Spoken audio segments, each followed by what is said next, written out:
Hello? Hello. Everybody, happy Thursday. You're very welcome in to this, a live stream. Yes. And, well, today we're going to be flying in the SA365 Dauphin helicopter from Taog's hangar. And we're on the ground here at Casement Aerodrome, Baldonnel. We're going to be rambling around the place as we take on some missions with OnAir. And that's not all. We're also going to be checking out some other missions that are available through the Mission Hub with Miltech. And we can kind of get them all working together in tandem. It's actually pretty cool what we can do. So we're going to be checking that one out. And then a little bit later on, we're going to be planning for our VATSIM flight tonight, flying out of St. John's as we ramble over to Halifax. That I knew exactly where we were going and didn't get the flight plan wrong at all. Yeah, right, do you know? But I hope you're keeping well. Am I going to be fighting fires? Sure, listen, it's hard to call. It's hard to call. But anyway, we'll see how we get on, you know. My last day is streaming for a week. Oh no, it's mad, right? I've loads of things to do today, and I'm like, I'll do them later. You know, like packing and charging batteries and, you know, this kind of stuff. But all is well in the realm, because tomorrow morning I'm up at about 5, rambling down to Shannon Airport as we depart down to Alicante, and then heading further south, you know, Andalusia neck of the woods, and looking forward to it. It'll be a week of, it's intense hot. 20 degrees here in Tipperary at the moment, 21 degrees inside in the man cave. Can I get a refund? No, shag off. It's going to be in the double figures, lads. In actual fact, it was 44 degrees over there yesterday. 44 degrees, like, they just made it up. Yeah, let's go 44 degrees. Hot as ball. But anyway, hope you're all keeping well. I tried to tell you, Merv, listen, it'll be grand, right? It'll be fine. Nothing to worry about at all.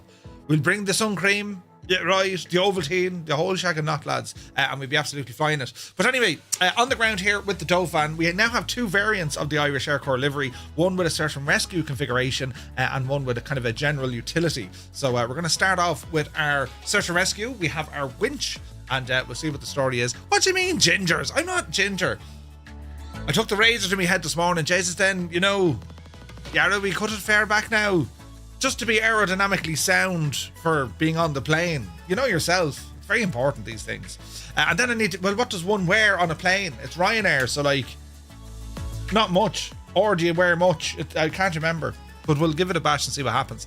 Who's here? Look, Avro Vulcan, good morning. Eamon 1973 is in the chat. Gar Gaming, hello to all to County Galway. Home Wrecker is here in Cork. Febro, a very good day to you. Horizon, greetings from Shamrock 951 as you're getting a pushback out of Dublin and you're heading for Vegas. Nice. That sounds like a great flight. What are we? 12 hours? 11 hours? It could be interesting. Yes. Idle Cutoff is here. Cambridge calling. Hot as balls. Well, it's not too bad here. Like, we're 20 degrees over the next few days, like 20, 21, bit of rain. It's not too bad here. It's mild, do you know? Toto 2495 has rambled aboard. Good day to you, sir. Hope all is well. And hello to the missus. And happy Thursday. We're nearly at the weekend. I mean, it's exciting, isn't it? Yara, come on, lads. It's almost the weekend. This is going to be brilliant. Do you know? D White, welcome in. Hope all is well. Soaring AJ. Happy Thursday, buddy. Hope you're well. Malky Mac is in the house. Avro Vulcan Project Sunrise A350-1000 ultra long range is currently in the air from Toulouse to Melbourne. Nice. Stu Snape, he says, how are you, Murph? Working and lurking today? I'm not here. It's a seminar. No, it's a symposium. Yes, that's what it is. And it's very important. And you're not here. It's quite okay, man. It's quite okay. Chalks is checking in from work and it says there's a place called Work in Brazil. That's terribly upsetting, isn't it? There's actually a place called Work. I work and work. Huh? Right. Chalks, good to see you. 98 Vulcan is here. Welcome aboard. Hope all is well, buddy. Chris Brown is checking in from Auckland, New Zealand. Kia ora, buddy. Hope you're well. APU Inspector 4, where is it now? APU Inspector 280 streams in a row. The man is a mad lad. Thank you very, very much indeed, buddy. Quokka is here. Good morning. One Foxy, Bingo Gav. Gav, it's good to see you. The Limbics is here. Kia ora, buddy. Hope all is well in the Invercargill neck of the woods in Upside Down land. Under the Upside Down. Wait, does that put you on the right way around? I always wondered that. I miss New Zealand something fierce. I want to go back. If they'd have me, that is. Ara the will, I'd say. I was great crack. Commander Balosh, good morning to you. Hope you're well. Nace is in the house. I tried to tell you, Murph. We need that in a t-shirt. I tried to tell him. Right. Billy, good morning. Hope you're well. Did you go under the sunburn machine for a base? No, Jesus, no. A base? I don't know. It's tall. How it works, I get scalded and then I get a colour. You know, after the scalding. It's the way my skin is, do you know? But yeah, there's a good chance now I'm going to get absolutely scalded. It's going to be grand, you know? Wake up in the morning, Jesus, hot. Get into the pool. Oh, that's nice. Get out of the pool. Oh, Christ, it's hot. Get into the pool. That's how the next week is going to go, do you know? But we'll see what happens. Not good for gingers. Shag off. Right, factor 100, right? I never said you were. Oh, I see what you did now. Yeah, Eamon just said not good for gingers. What, not implying Murph is ginger. I see what you did. I know what you meant. You know that I know that you know what you meant. Anyway, Murph's off. I get a week off catching up with all the jobs I should have been doing, says Toto. Jeans. Ryanair loves jeans. Right. Stop with the denial, Murph. Just shave it all off. Stu, hang on a second now. Pull up the handbrake fairly lively. This is a glorious mane. There's lots and lots upon lots of beautiful, you know. Have I a button for this? I do. Look at the back. Oh, Joe. Isn't it? But you know what this... Wait, I don't... Can I do it? Hang on. Ah, look! Technology and science is working well inside the cabin. There's buttons. Look, I can press that one and... Ah, Jesus, that's brilliant. That's my only fan, look. Only fan. She's taking over nicely, isn't it? Right, but that's what I'm up against. Right, that's what I have to do. The fan cam, yeah, it's brilliant. Oh wait, hang on, can you see the other stuff over there? You kind of can, look, I have another mic arm here, look. And then I've another kind of a station over the yonder. You've been very busy, very busy. But anyway, there's our tunage. Bit of tunage more.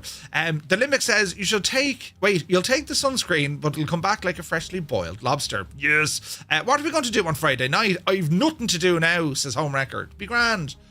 The best thing to do, if you replay a stream and just turn up the volume that little bit more, it'll sound like a completely different stream. Yes, that's the way to do it. Lenny Bobbins is here. Good morning. Hope all is well. Sir Campsalot checking in from Selbridge. Good to see you, buddy. Hope you're well. Where is this now? Daughter, son-in-law. Wait, daughter, son-in-law, granddaughter is off to Roost today in Stansted. Ooh, nice. Sir Campsalot, hope you're well, buddy. Great to see you. Where's this now? What's this now? In, out. Shake it all about. Right. The colour is red. That's what they say. Morning, young fella. Yeah, right. Not helping with that shot, Murph. No. Be Janie then. I need to add a filter or something. You know. Mrs. TPHI is here. Rolled out of the bed. Upside down. You're very welcome aboard. Good to see you, Mrs. It's close to being slaphead. Isn't it terrible the abuse I'm getting here this morning? Avra Vulcan, I'm back. I'm just bouncing around. I have a couple of streams I'm watching. And yourself. But yes. It's all happening now. Who else is here, look, on the tube? Shill, good to see you. Beardy Sim Pilot, a very good morning to you. As I say, with these Thursday daytime streams, there's a bit that we have to do. We'll go through on air, we'll go through the helicopter, we're going to be planning all our flight, and then we'll hopefully execute some missions. Then afterwards, as I said, we're checking out Epic Fool's mission that he made for me. And then after that, it's planning for our VATSIM flight, which is taking a 737 MAX out of St. John's down to Halifax. But in between all of that, if you ever have any questions about the sim, like Steiny, who woke up to a terrible buzzing, he left the old DualShock controller plugged in, giving it socks. But you ever have questions in relation to the simulator, maybe its settings, lighting, audio, all that kind of stuff. Well, maybe not audio, because I'm still working on that. But always be sure to ask. You know, just say, Murph, what's the deal? How do you make that work? You know what I mean?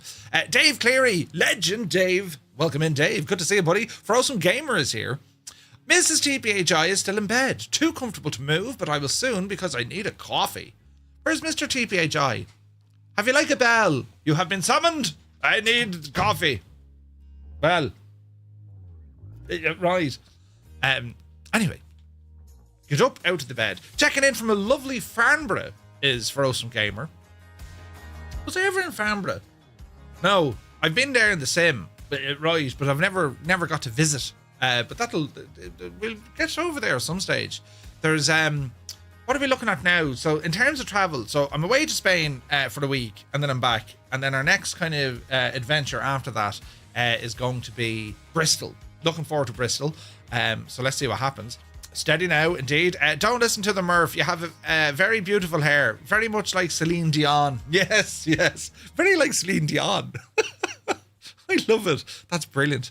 Right, anyway, will we get into it? I think we shall. As I said, I'm still dialing in the audio here, right? It takes, would you believe, it takes some time to get all the audio kind of right and up and running and make it sound terribly nice. It's great when I'm very close to the microphone. Probably not so great when I'm away from the microphone. But like, if I was to be in here, get right, you'd be like, Jesus, then who's your man? Yeah, doesn't he sound very, I was looking forward to Bristol. Don't worry, Gav. Just don't worry about it. These things happen, right? So try not to worry. The good old, or the gold old proximity effect. Yes. And it sounds warm and welcoming, inviting, and terribly nice. And we can also make it sound that we're speaking from a place we don't know how we got in, and we're certain we don't know how to get out. Imagine though, right? I'd be very good at public speaking, wouldn't I? Get up there, Murphy, now and start talking. And there was once this. Wait, hang on. And there was once this cloud, and the cloud said to the other cloud, "Be Janie then." Words of wisdom, absolutely brilliant. It's the man cave sound, right? The man loves the sound of his own voice. What? Really? Me? Sure, he talk for Ireland, that lad. Yeah, he be yapping. Yeah, absolutely yapping. But yeah, that's what we're up against. A man you may know is in the house. Have you ever thought about becoming a pilot, Murph? If not, why? Well, I did at one stage, and then I actually went off to do my pilot training, and then COVID hit. So that was a clear sign from the universe. No and no. But yeah, I did. I've done a ground school. I've done 2 ground schools. Rod Machado and also the King's School, John and Martha King. Yeah, brilliant, right? But Rod Machado was excellent, and I did a couple of hours starting training, and it's an expensive hobby now, lads. Like back then, it was €170 for 30 minutes. And like, that's lively. Do you know what I mean? You'd need a minimum of 45 for your PPL. And that's grand. I mean, it's a minimum of 45, right? You can solo, depending on how quick you're able to learn and how natural everything kind of falls. You probably get up with soloing, probably 16 or 17 hours. Some folks did, that's savage. Do you know what I mean? Your first solo. But yeah, I don't know. It's it was just expensive, and I won't say it's dangerous, but like flying in Ireland, it's the weather. It's great if you want to go the professional route, as in IFR training and all this, because the weather here is mad. But when you're starting out with a PPL, you have to be lucky. As in your, wherever club or flight school you're going to. But it's also imperative about the weather, because we just get a lot of days where it's just not VFR conditions. Do you know what I mean? Sounds like you're in an empty purse. Right, the boys say good morning, hope you're well. PPL, to maintain it, has become a money racket. Yeah. Like, I mean, even when you get your PPL, in order to maintain that, in order to stay current, and Ireland's a basket case for it, because like, unless you've a few quid behind you, it is quite the expensive hobby. Do you know what I mean? So unless you were kind of going to progress into work, it's just going to be a very expensive hobby. Now, people do it, don't get me wrong, but for kind of the normal kind of shift 8, yeah, it's not very sustainable. It's just expensive. Landing fees and all that aren't too bad in Ireland, but when you have a couple of options, right? I mean, you can go to a club, your local club. Chances are they do flight training there, right? And then you can there's other ways you can skim a few, you can bring the price down a little bit. You can get into kind of club ownership of an aircraft. So you're paying a small contribution to the aircraft, and you're really just paying the instructor and your fuel then. That's a cheaper way of doing it. But even doing that, you might save 30 or 40 bucks off, your normal hour or half hour flight. So, yeah. Cork is quite good. Waterford is quite good. Weston is probably the busiest. And Weston is very good, the National Flight Centre. That's very good up there, because the proximity to Dublin all of their flight training, it's busy ATC, right? So pilots learn quick, very quick. And they do rotary up there as well. You know what I mean? Not everywhere does rotary as in helicopter training. So there's quite a bit, you know. All the AFTA lads are up here in Sligo training for the summer. Yeah. So they move it around. And they were in, what's it called? Up by, what's it called? Bally something. What's the name of the airfield? There's another airfield up the road where they tend to close off some of them, you know. But yeah, as I said, in England it's a little bit different. Now I know that a lot of the English rules, it's mad. Like what rule set you fall under. Ireland, of course, is fine. It's all European stuff, and there's a bit of others kind of thrown in. In England, it's heavily through the Aviation Authority, and then they have to conform to the EU side in some respects, but they have their own rules. You know, America. Very different kettle of fish. Very aviation in America is different. It's not just that of a hobby. It's just a mode of transport because the country is so big. Do you know what I mean? A lot of folks are doing their pilot training in Europe. They'll either go to, like, a lot of the airlines send you to Jerez or Jerez in Spain. Ryanair, EasyJet, they're all working down there. Aer Lingus, I think, used to go there as well. A lot of them are going to Poland. And years and years ago, it used to be Abbey Shrewl, that's the one. Years ago, it used to be over to whatchamacallit. It was down to South Africa, where you can get, you know, you'd save an absolute fortune. You know, when I was looking to do my PPL, I costed at about it was about €10,000. That was roughly now, right? But I mean, there's places where you can get a PPL for maybe €6,000 and, you know, stay there for you get it done in 2 or 3 weeks. And between your accommodation and living, it would still work out cheaper than having to pay the €10,000 here. And then when you come back here, you do a quick conversion and away you go. But you know what I mean? It's there's a lot to it. There's a lot to it. $200 for a 30-minute ride in the mountains here. Yeah. It ain't cheap. Daza, good to see you, buddy. Like what we're saying now with the price of the depends what the flight school have. Some schools some of them are taking the mick out of it altogether because they've changed their aircraft. They've gone to, like, you know, Diamonds or Technams, which are far more efficient, way more efficient, yet they're charging you more. Well, it's a newer aircraft. It's fancy avionics. Yeah, but your running costs are way down. Doesn't matter. You have to pay more. Do you know what I mean? So, yeah, look, it's something I'll revisit at some stage, because... Well, I just want to learn more. As I said, like, I mean, from the theory side of it, between your navigation, you know, meteorology, radio telephony, human forces, all these kind of things, all of the theory behind it. I've done 2 ground schools. Now, I'm not going to say for a second that I know everything. Not at all. Aviation is a constant journey of learning, right? And then, you know, you fly the aircraft, then you have the practical side. Of knowing what to do and how to do it. And I've learned a little bit over the years. Like on paper, I turned off my mic. On paper, with the flying that I have versus, you know, what I've learned through simulators and just being a passenger in a plane, in general aviation aircraft, I've picked up a bit, you know. It's not a career you'd dive into over 50 years of age. No, but in saying that, at my local club, 2 lads in their 40s who never flew before came down to the airfield, did a discovery flight. Yeah, we like this. Got their PPL, right? Then they went off and got instrument rating. And the 2 of them are now, well, that was then. The 2 of them got jobs with, at the time, I think it was with Stobart. But they now fly for Aer Lingus. They're contracted to Aer Lingus flying the ATRs. So they're flying with, what are they called? Emerald Air. In their 40s, you know. And I don't mean 40, 40s, 46, 47. Do you know what I mean? So there's always kind of inroads into aviation, and your traditional bus driver, your Ryanairs or any of these lads, EasyJets, yeah, they'll always look at the younger caliber because they'll say we'll invest into them and we'll get much longer return, 20, 30 years out of the career. But a lot of airlines also look to some of the older folks because they know, well, hang on, they bring real world life experience into this. Do you know what I mean? Like there's always a balance there. So yeah, the Ryanair Cadet program, it's 107,000. Yeah. Like it used to be 80. It used to be 80, and I'm talking maybe 5 years ago. So the price to get into it is expensive.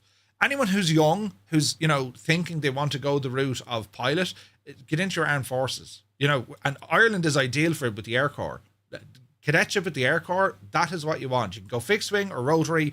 You know, you get your commission, you stay within. You have a minimum service that you got to stay. Lot of lads move on, and they'll operate helicopters. I know lads who went out to Qatar. I know lads who went out to the States operating helicopters, and they all came from the Air Corps. Do you know what I mean? But yeah, the cartels require no license, right? Yeah, it's mad though when you think about it. And then you have the real risk in aviation, as we all saw with the likes of COVID. I mean, we had Pilot Emily. Do you remember Pilot Emily? And of course, the flying Fabio. Fabio was flying, then he went to flight safety, and it all just kind of dried up. Now he's back flying now, as is Pilot Emily. But yeah, it's kind of weird the way it works. It's in aviation, you know. But anyway, it's my interest is very much on the simulation side. The reason being is we can explore and we can learn at a fraction of the cost, right? Now you talk about hardware and all this, yeah, that's a totally different discussion. But in your general kind of day to day, it is very different. Do you know what I mean? But anyway, it's all good in the hood. It's a great discussion. It's a great discussion, and it's amazing, right? When you look at something like Oshkosh, flight simming is definitely a thing, and it's become way more popular. But there's still a lot of aviators who know nothing of our world. Yeah, you do what? Really? Like, they know nothing of it. They would always look at, you know, a flight simulator. Their only experience with a flight simulator was probably P3D at the flight school, right? In a, you know, even in a certified FAA certified sim. They don't know anything of this world that we operate in, which is kind of mad. Cyrus is here. Good morning. Hope you're well. But yeah, it's always been an interesting discussion. Do you know what I mean? Piotr, good to see you. Is it Piotr or Piotr? Welcome in, buddy. Gee which? What else to talk to? But yeah, it's always an interesting discussion. Like when I was out in New Zealand talking to pilots, you know, they flew the Grand Caravan and they go out and they pick up fish and all this sort of jazz. And you mentioned about, yeah, look, flight simulation and what it can do. They're just like, oh yeah, that's nice. You know, and then like as a flight simmer, you're asking, what do you do here? And they're kind of taken back thinking, huh? Really? Well, I just do this. I don't really care. And then you're like saying, no, but sure, if you did that, wouldn't this happen? Yeah, it's a machine. It's fine. It's quite mad. But anyway, hey, Crotty is here. Good morning to you. Hope all is well. Will we get into it over here then? Yeah, thank God for Simon is right. Brilliant. Dad, good to see you. Welcome aboard. Who else is here? Brother Tobias is here. I wanted to fly planes when I was young. Then I grew up to drive trains. There you go. Like, I think a lot of people, especially when you're young, I mean, we're all that's why we're all here. We love aviation. We're just mesmerized by it, you know. But where the sims have gotten now, where flight simulation has gotten now, like, they started saying this in 1998, as real as it gets. It really is, though. You know what I mean? Especially now, like, we have all these hardware options. We have VR options. It's very, very interesting stuff, you know? And with a flight sim, you're not limited to any particular type of aircraft. You have the option to do whatever you want, wherever you want, however you want. You know, if you just want to do your PPL flying, which is grand, right? And you want to fly, you're limited by the weather, you're limited by the cost, you're limited by the availability of the aircraft, and you're limited by real world events and costs, fuel, jeez, the price. Do you know what I mean? So there's a lot of advantages staying in the simulated world, and I wouldn't, not for a second does a simulator pilot consider themselves a pilot at all. We just know there are many things outside of what we're exposed to in a simulator, especially when you fly the actual plane. The theory side of it, very close, because, well, it's theory. The real difference is going to be your handling of the aircraft. You know, the impact of the aircraft on you yourself. That's where people get a little bit caught out. But it's always interesting to see. Always interesting to see. But anyway, Exo Giant, good to see you. Welcome aboard. Right, come on, we'll come over here and check out this gadget. Look, yes. So here we are this morning with the Dauphin. And we're on the ground here at Casement Aerodrome, Baldonnel, home of the Irish Air Corps. And the aircraft we're in is Dauphin number 246. Well, the roles of the Air Corps back then, when they operated the Dauphin, these are used mainly for search and rescue, air ambulance, did a little bit of ministerial VIP transport, right? And even back then, they did a little bit of work, kind of Garda co-op work, law enforcement, right? This is way back in the day now. You're talking like the 80s, 90s, and early noughties, you know? But the platform of the Dauphin is an extremely strong platform. The reason being is, prior to this, the Air Corps operated 2 Gazelle helicopters, which were for training, and they were able to do a little bit of the military side, right? And then they had the Alouette. And now the Alouette 3, from the same company, in both the sim and in real life, Aerospatiale built the Alouette, Teox Hangar brought us the Alouette, and the same with the Dauphin. The Alouette was a very capable aircraft, short-range VF4, right? Now, it had capability of IF4, but the Dauphin, different kettle of fish. I mean, this thing could fly approaches, ILS. It was just a broader platform, longer range, faster, more capability, or more capable. You know what I mean? So it's very, very interesting. James Wilding is here. I went on a flight lesson and I was out over the coast. I asked the instructor, does the plane float? He responded with the quickest I've ever heard and took control of the plane and steered us back. Yes, that would work. Well, it's funny that you mentioned float. The similarities between flying and sailing, or, you know, driving a boat, they're very, very similar. Air and water, there's so many similarities between them in terms of physics, right? It's interesting kind of how you horse it all in together. Like, while I do have some permanent where is this now, anomalies, it'd be becoming a pilot. I still enjoy aviation photography. I love the hobby lots. Always nice to find something that you genuinely enjoy. Yeah. No, it's brilliant. Like, it's we have the best of everything with a flight sim. You know what I mean? And if you do have that itch and you just want to go out, I'd always recommend, if you ever get the chance, go out and do a discovery flight. Because what you've learned in the sim, and then you go do a discovery flight, it's amazing, that light bulb. That's why we do this, or that's how it feels like, or that's how you trim the aircraft, right?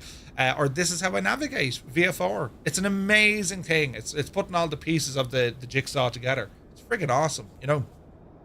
But anyway, with the Air Corps helicopters, these were retired in the early noughties. And what happened was, search and rescue, air ambulance, for the most part, it was subcontracted out. The Air Corps for many years with number 3 Heli Wing, they ran the maintenance, the training, they did all the work. So much so, you even had the likes of the US Coast Guard who would visit. They would send their Dolphins over for maintenance. They can actually get maintenance done out of Baldonnel. And vice versa, there was a little bit of done with some of the Air Corps aircraft when they were training. So they have a very long, proud history when it came to, you know, the operation of the Dauphins with the Irish Air Corps. Tragically, one was lost. 245, I think, was the aircraft that went down in Waterford. Just an absolute tragedy. The lads were out on their first mission out of Waterford. They successfully completed the mission, a search and rescue, and they ran into trouble with bad weather coming back in towards Waterford. And there was an inquiry and all this. We don't need to get into it, but it was just a tragedy. All souls were lost, and it was the worst aviation disaster for the Air Corps in its history, I think. So yeah, that was quite sad. Det, we're at Baldonnel, Echo India Mike Echo. That's the airport where we're at the moment. So but yeah, I have very fond memories of these choppers. I grew up with them. I knew pretty much all the pilots who flew them, or I was aware of their names, because you'd catch them down in the Bremen Bar, and even the crew, winch operators, all of that, just incredible stuff. And with Irish weather, the challenge of Irish weather when it comes to, you know, the wind, the lack of visibility, and the sideways rain, these lads still went out, no bother, off they go. You know, it is homewrecker, absolutely. Come on and join us. So what we have here, we're going to be going into OnAir looking for a mission to get us up and running, right? We're using live time and live weather, so we'll go in and fire up OnAir. I think I can do it from in here. So the companion app that we use with OnAir, it's constantly getting updated. We have a look at this every week. I'll go more into kind of tutorial stuff soon, because I'm sure people are now looking at this thinking, I need to get involved in this, right? So what we have, as I said, you have the companion app, or you have kind of the old one, the old setup. And this works fine, but I'm going to try and stick with the companion app. And what we can do in here, we can go in to our dashboard, and we can have a look at our fleet, our staff, the airport network. This is a full career simulation and also like an industry tycoon kind of mini game, which is genius because you can go off and get all different resources, buying and selling. You have markets, you can expand your FBO, you can build airports. It's absolutely massive what this software can do. But inside our operations center, this is where we're going to go in and take on work. So we're going to go into freelance, right? And we're going to browse. So it says a charter, so we're going to go in and browse. And when we have, we can search for cargo or passenger missions or flights, rescue, sightseeing, medevac. They have a new VATSIM calendar. It's tied to VATSIM events, which is pretty awesome. Or we have a return to base.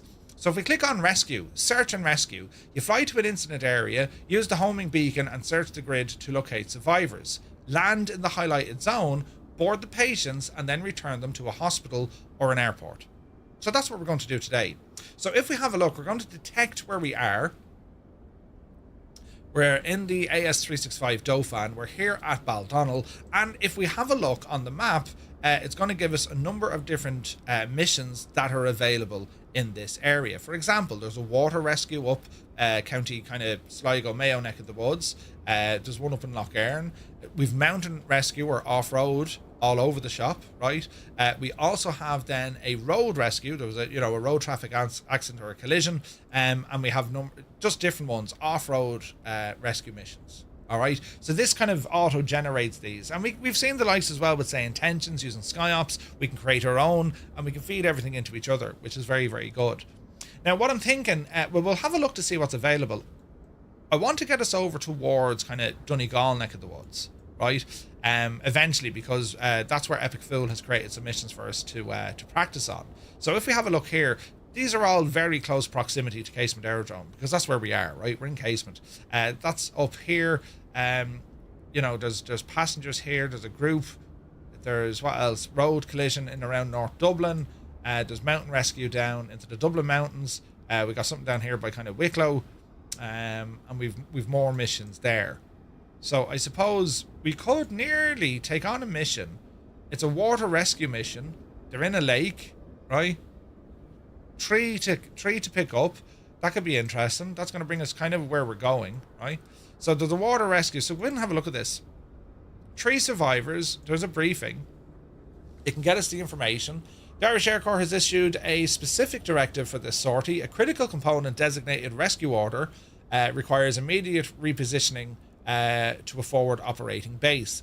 It's not a standard supply run. The nature of the order suggests it's vital and upcoming operation. So we have a bit of a briefing here to say, well, look, we need to do this, right? And we can take that on. There's a fair bit of payment on this as well. We can get ourselves some credits. Credits go ahead to unlock things, buy aircraft, pay for landing fees, pay for maintenance, and so on and so on. So this one here would be, the mission would be, now it could be fly them. This is going to say pick them up, take off from Baldonnel and bring them back to Baldonnel. Not ideal for us. We don't want to go to Baldonnel. We want to kind of keep heading on up the road, right?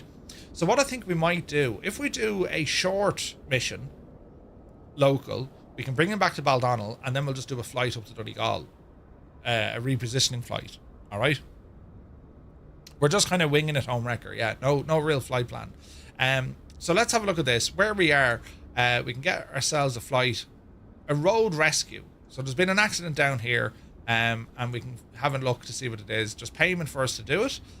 And we have the option. These are either going to be a fixed position, right, that we know exactly where they're located, or we need to go to an area and scan the area. We need to figure out where they are. And, we'll get various bits of information as well. So the likes of this, the water rescue, we might know exactly where they are. And then there's things we need to consider, like the wind. Are they adrift? Do they have any power on the vessel? Is there even a vessel? Has it sank? If there's wind, well, their last known position will follow the wind, follow the waves, follow all this kind of stuff. Pretty cool. So they're kind of the options we have. So I'm thinking we're going to go down and take on this road rescue mission, which is probably about 20 minutes down the road. So let's have a look at this. What's our briefing here? Go back into this. I've pressed 2 buttons. Right. map list outsourcing or completed. So pending jobs. We have already looked at this job. We can go ahead now and fly it. If we have a look at it, road rescue, distance from base 25 miles. It's a known location. Road accident, medevac, 1 casualty, and the mission is search and rescue 95104. Right, so we can dispatch this. We can go in and go on the map. We can go in and we can even generate an AI mission briefing. So this kind of crack as well, you know. This is what OnAir is working, where it's going to start providing you with a backstory to say, hey, you know, little Timmy fell in the well. Yeah, this kind of crack, right? JP Gaming, good to see you, buddy. So let's have a look here. We're going to take on this flight. So we're going to say, yeah, go ahead and dispatch. So we are on the ground at Casement. We're going to be heading down. Our destination is Casement. We're going to be heading down to our area. Crew and company employees. If we were using this with our own company, we would have to make sure we have sufficient crew for this, right? Now we do have fuel available here, so we're going to top up the aircraft to about 80%. That's what we want. Sim brief, flight plan if we need one. We don't need one for today. So I want 80% here. Crew, nothing carries over from your previous flight. That's okay, right? Does OnAir also inject animations? Yeah, they'll inject scenery and scenery objects, right? Passengers, no passengers are being transported, but we will have to pick them up. Okay, so we're going to click on order refueling. Agents launch fueling has now started, right? And now we have the option to fly this in the simulator, and we have options for, you know, time set. We can change the time of day. I'm going to leave everything live. We're going to fly this in the sim, and this is where we can see date, check, that's okay. Fuel is loaded. Payload, that's grand. The model is correct. The sim and our location. All of this is now correct. So we're going to say start tracking. All right. Can I fly a Coronado B200? Of course you can. You can fly anything you want. Yeah, absolutely. So this is going to start getting the aircraft loaded up, rescue gear and all the jazz.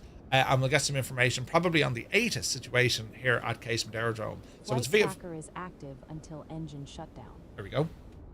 So our tracker is now up and running. So at this stage, OnAir becomes kind of the backseat until we need to figure out, well, where is it we need to go? And again, we can have a look at the map. I'll show you this. We can have a look at the map to figure out, well, where are we going?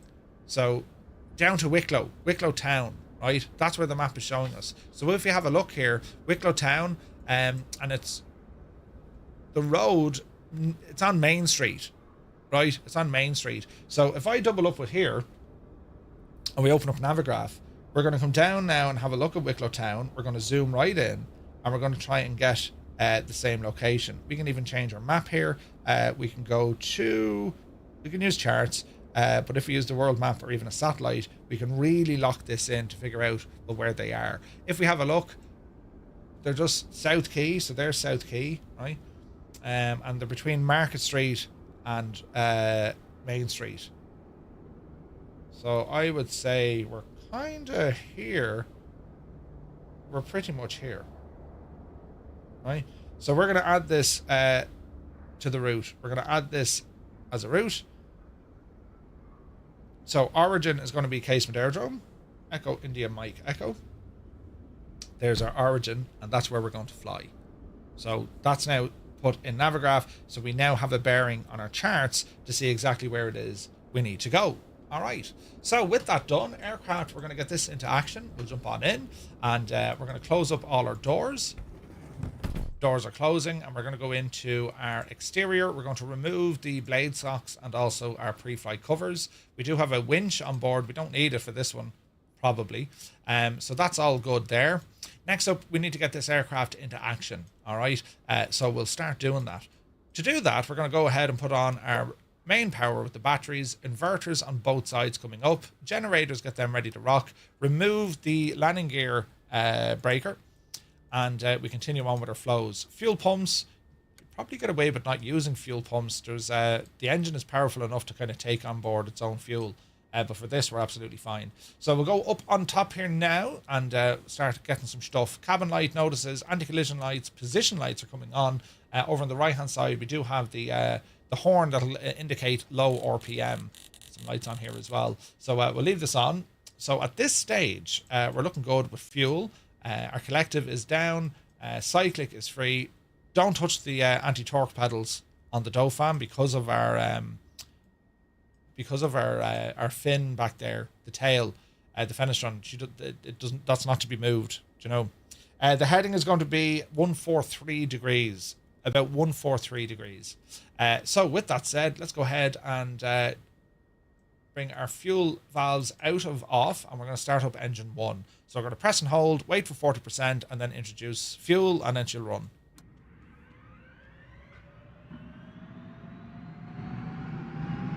All right.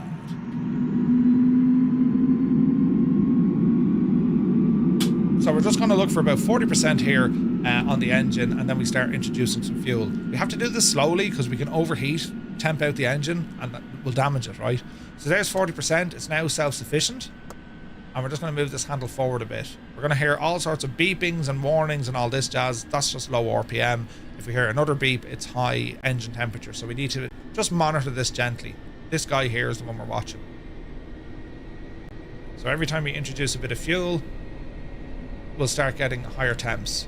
And then you hear the beep, beep, beep, beep, beep. Kubi, good to see you, buddy. Hope you're well. Easy now.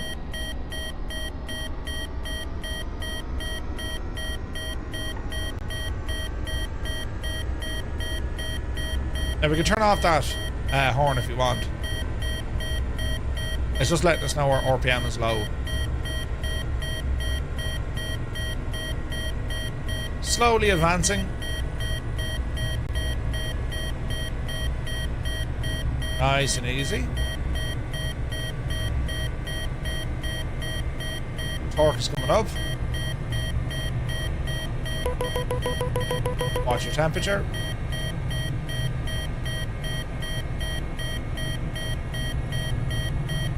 Nice and easy. Nearly there.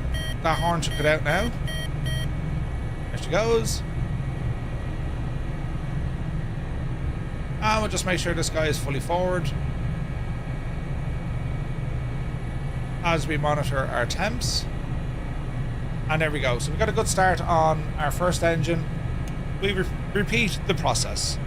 Engine 2 up and running, same crack again, wait for 40%, introduce the fuel, and we can probably go a little bit faster with this one. These beautiful turbo mecha engines, very good.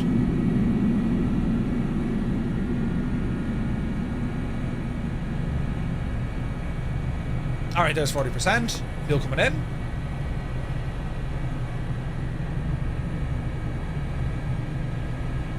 This airport, this is a freeware airport, lads, and it's from Jeppesen 2001. You can pick it up on our website.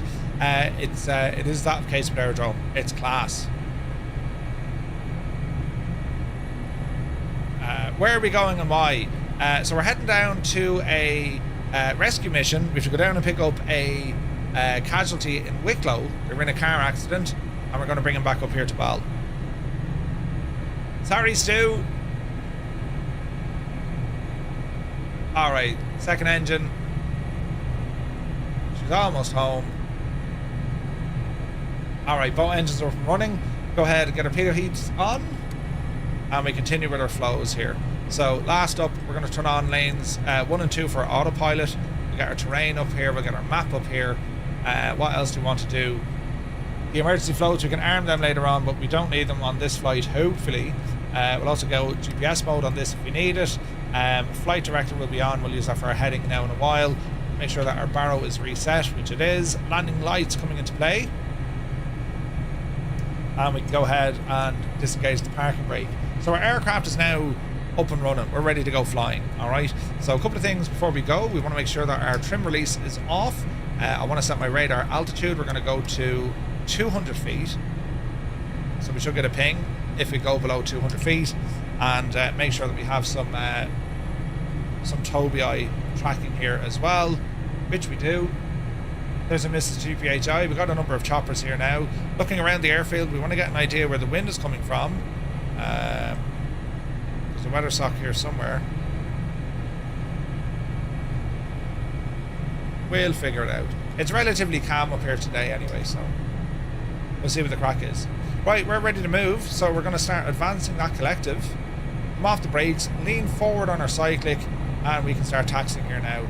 Wind is at 270 degrees. Okay, sweet.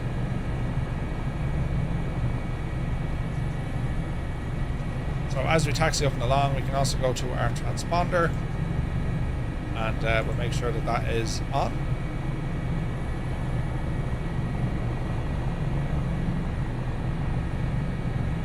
That looks like Midlife Rex there ahead of us.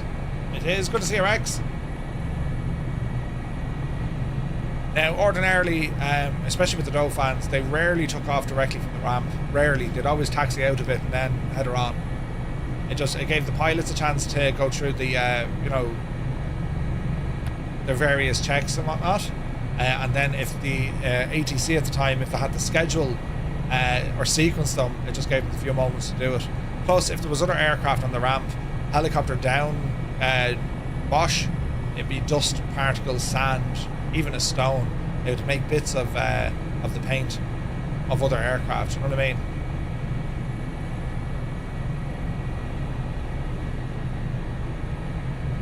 Now, looking at that windsock, it doesn't look like she's 270. But anyway, we'll ramble onto the active here. Easy does it.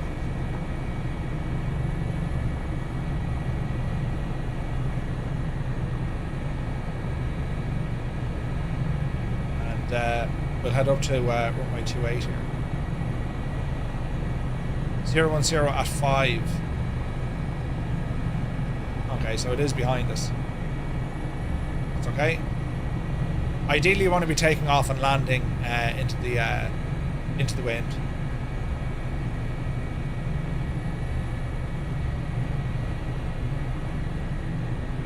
We're looking good. Great to see some other choppers with us.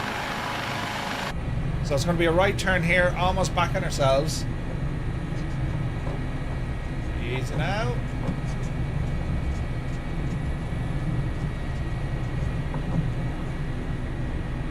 And we'll lift off from here. Yep, see daisy.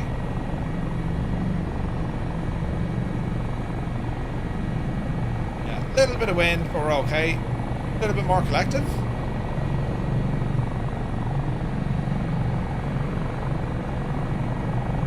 Alright, gear coming in. And let's start moving.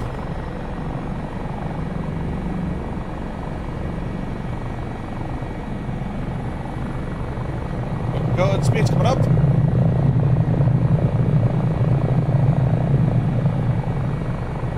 And we'll start heading direct out to where the site is. We have an option, we can go clean over the mountains, or we can go down by the N11 here. We'll do a little bit of both. So if we're flying with ATC, we would get a transition, but we'd probably be told not above 1,500 feet. You know what I mean? Okay, at this stage now we're going to engage the autopilot. So trim release out. And we can just use our beep trim here now for the moment. So we're climbing nicely. Torque settings are good. A little bit of a left turn. And we continue on in.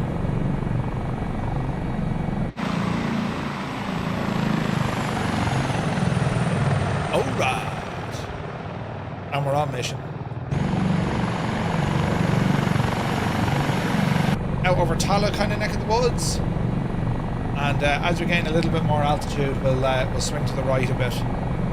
And just see what the crack is. Do you know what I mean? But it's always a lot of fun doing these missions. So a bit of a right turn coming in, and we'll see what happens. Any recommendations to learn VATSIM? Yeah, so leading elite gamer, if you ramble, it's a shameless plug, but if you go over to our website, twotonemurphy.com, we did a full VATSIM series, 3-part course. It starts off with VF4, and then it goes into IF4, and then it goes into the FAA stuff. There's a full course there, if you're interested in it. Alright, bit of altitude coming in. straighten ourselves out a bit, and we're heading straight down now to Wicklow Town. Again, the advantages you have with Microsoft Flight Sim, it's a one-to-one scale of what's beneath you. Dublin has excellent photogrammetry, like absolutely incredible. So there's the M50 that turns down into the N11, and we're kind of heading out Kilpatter neck of the woods here now as well. See the Sugarloaf off in the distance. We'll have Cupure up here. There should be antennas up here somewhere. Up the old Dublin mountains. They're usually up there, aren't they? RTE masts. They're missing actually. Wonder how they're missing.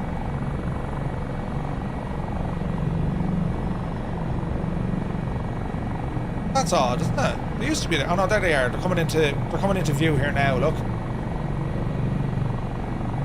I think the photogrammetry probably wiped them out. That's where you have the main broadcast aerials and stuff. There they are. There, look. So we're all right now. Altitude has increased, but we're well south of Dublin Tower airspace. So that's Cupure. That's where RTE have their masts. There's cellular stuff in there as well, internet, all that kind of jazz. So we'll start heading down to our right here a little bit. This is out looking over kind of South County Dublin, Dunleary, and then way on then heading down by Bray. You often hear the Bray Air Show. We're at Sligo Airport for a coffee a few days ago. You saw 4 helis at once, the HSE and the Aircorps 135s, a 139 and a 189 from the Coast Guard. Yeah, it's class. They do a lot of joint training now. Like the Aircorps used to do all of it years ago. Like when the Dauphins were there, the Aircorps did everything. And then they slowly started subcontracting. I think Bond Helicopters, they had the first contract. And there was all sorts of BJing going on there, you know. And it's good to see it. So we've got to watch our speed here. We're right in the limit. We're doing about 155 knots. It's a very capable helicopter, as I said. It's very fast. She's very, very fast. And as we're rambling down, we don't need to go too high. We just wanted to clear a little bit of terrain. We're going to pick up the N11, or the M11 as it is now, and we'll keep motoring down towards Wicklow Town. There is a small little airfield prior, Newcastle, right on the coast. Anyone knows or watches Gripper Sim, that's where Gripper tends, that's his local airport. Gripper's also CFI. Sim guy, good to see it. Hope you're well. So we have a small little descent at the moment. We might just nose up. We're going to level out this so we're not climbing. So what we're looking at here in the aircraft, we're looking at our vertical speed. Now we use this little gadget here if we want to set the aircraft into a vertical speed mode, right? We can do that from our autopilot. And then we can go heading mode here as well, right? So we can actually keep the aircraft on full autopilot mode. We're going a little bit too fast for the servos to react. The servos won't like this kind of stuff. So we'll see what happens. And if we put ourselves into level flight, we're going to be there now in just a few moments. Beautiful photogrammetry here. That update they did for Ireland, it is absolutely gorgeous. Gorgeous. So ease off the engine, ease off the our speed just a little bit, and we'll continue on the way down. So we're going to pick up, here's the coast, we follow the coast, that'll bring us down into Wicklow. Did the Aircorps have 172s? They had Rems rockets 172s, and they've only recently retired those. That was their main, it was the backbone of the Aircorps for many, many years, were the Rems rockets. That was their pilot training, and also light utility, again, Garda Air Support, Army Air Support. They were great airplanes. How are we looking now, lads? Yes! We have peoples flying with us. Mrs. GPHI is there. Midlife, Steinways, Idle Cutoff, Malky, and Febro. All heading down the road. Captain Sickbag, good to see you, buddy. A very happy Thursday. Hope you're well, bud. How's she cutting, man? Alright, so a little bit of a right turn. We're coming up on Newcastle Airfield in County Wicklow. That's just there ahead of us. And again, to get an idea of where it is we need to head to, well, we're basing this as we approach into Wicklow Town. The landmark or the visual reference point is going to be the marina, the harbour as we come on in, right? That's going to be easy to spot. Then we're looking for a big silver shed. See where the shed is. And just beside that little inlay where the river goes up, that's where we're looking for. So we should be able to identify this in the sim. We hope. Aviation was so cool before, yeah. Filthy, good to see you, bud. Finally got into this chopper yesterday. You make it look so easy. Had a great time with it though. Hoping to spend some more time this weekend. I love the Dauphin. I absolutely love this helicopter. It's, you know, Teogs did such a great job at it. And like, ordinarily I'd fly the Alouette. I love the Dauphin. I absolutely love this aircraft. And flying it, yeah, an absolute challenge. But it's like everything else. You spend enough time in it, you start learning what makes it tick. But yeah, it's very, very, very, very good. So that's Newcastle. We're just passing here now, the airfield. That's not correct. It's not a big building. It's a small little tower. Actually, I don't know why they did that, but it's over here. Look, that's what Newcastle is. Do you know? So we're going to be rambling into Wicklow Town here now as well. But yeah, Bloke Fox, good to see you, buddy. Welcome in, man. Thank you very much indeed. So with our speed, we'll just want to start easing off the aircraft in a few moments. And we want to be picking up, as I said, the marina. That's going to be our main viewpoint here, right? So we're following the railway, actually. I think goes down this far, down towards Wicklow. So we're going to release our trim release. We now have manual control over the chopper. And we're just going to start easing off some of that power. Get our head tracking back on. It just makes life that little bit easier when you're flying using a head tracker, or, you know, if you wanted the ultimate in... if you wanted to make flying helicopters extremely easier, or way more easier, I'd recommend VR. It's incredible what VR can do to your helicopter flying, you know. Right, we're getting close. Quick glance down here at my map. I can already see where that where the harbour is. So we're just going to start reducing our collective a little bit, getting ready on our anti-torque pedals if we need to respond. Again, it's one thing with the Dauphin, that with the Fenestron there, she's a very stable aircraft, you know. Dougal, it's good to see you, bud. Jesus, I hope you're all right, buddy. And don't you worry, there'll be plenty of time for flying. All right, so we're going to ease off our velocity. So we're going to nose up, collective out, and just be careful on this. We want to bleed off some speed without climbing too high. We're looking out here to our right-hand side. We were looking for that silver shed. I see it. I can see a silver shed. And that's kind of mad. We can actually look at that on the map. So we're going to circle around. We're going to keep our eyes peeled. We're looking for the incident site. We'll go ahead and pop the gear. And I can actually see a couple of cars in a bit of distress. Now, in terms of where I can land this, we don't have many options, but if I pause this now just to show you, can you see what OnAir has put in? I don't know. Looking out the window, this is the objects that OnAir has injected. Yeah, so this is showing the incident site. So we do have a visual reference to say, we need to get down to where these lads are. Yeah, so we now need to look for somewhere suitable to land. Now, looking around here, there's nowhere ideal. There's a car park. We could go on the road, right? But we need to obviously be in a bit of close proximity. There's a tiny spot down here we might get away with, down by that kind of a building, which is a bit of a tree there, but we could squeeze in there, right? So we'll see what happens here.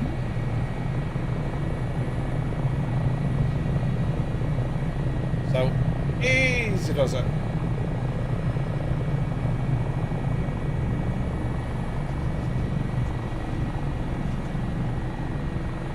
as close to them as we can.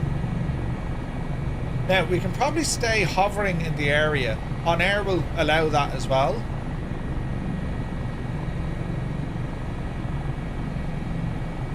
But I don't think we're going to fit the chopper down behind the cars. We might. We'll go down this way and see if we just kind of squeeze in by the buildings. It might be too far though.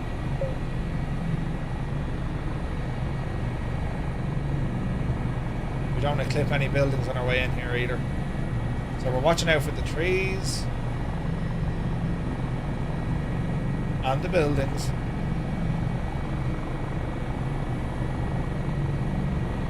Just lean forward here a little bit and just double check we're not going to hit at.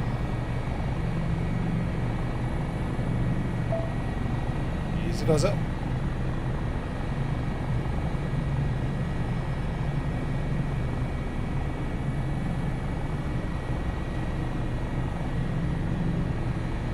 Now, mind the trees. There's a tree right in front of us.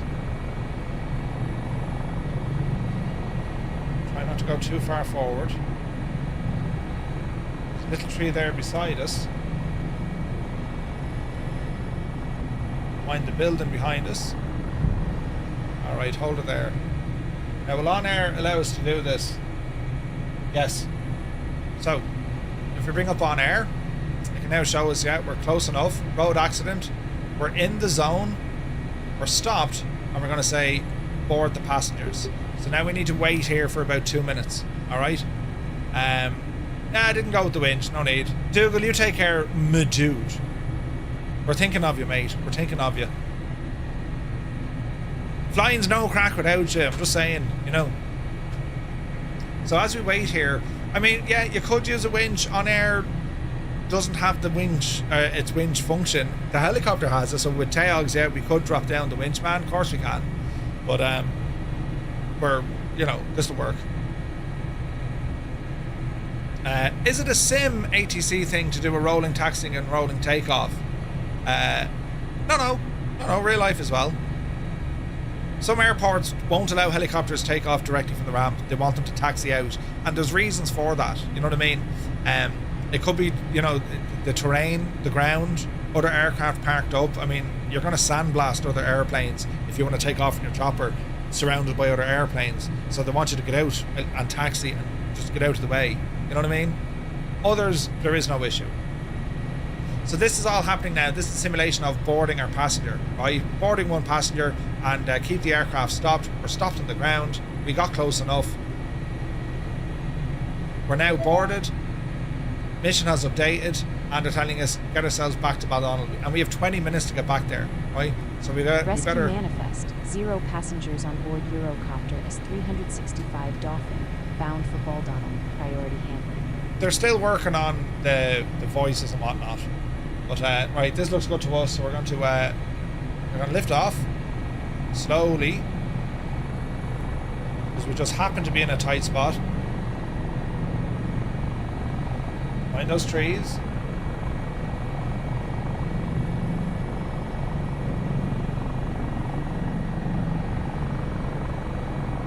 We're okay in the building behind us.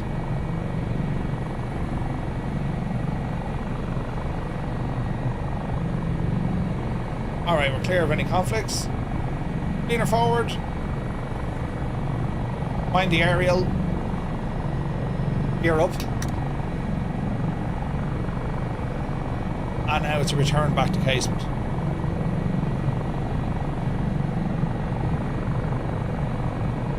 Alright, looking good.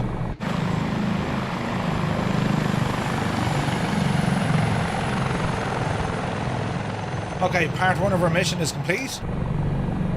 And now we head back up to Bal. Okay, so we're climbing here for the moment. Plenty of power. It's also important now that we fly gently. OnAir will detect if we're doing any rough flying. That could actually worsen the condition of our passenger, right? So these are all things to consider as well. And, you know, if the weather's going to be anyway, dodge, turbulence, all of these things make a difference, so we need to be careful. Do you know what I mean? So we're going to pick up a bit of speed. I see a wild test pilot up the road here in Newcastle, and we're just heading back to Baldonnel. And remember, we've 20 minutes to do this, so we need to haul ass. So rather than going up the coast, we're just going direct to our quickest possible way back. Engines are at 96% at the minute. Our speed is coming up. We're in a very gentle climb. At least now we are. And let's kind of keep us on this heading, and we should be grand, you know. You'll need some more practice on rolling and taxiing with choppers. Yeah, it takes a little while. Some choppers do it better than others. This one does it very well, but it's all about very gentle and deliberate movements, right? Never try to react quickly in a chopper, as in, oh, I'm going to land there straight away.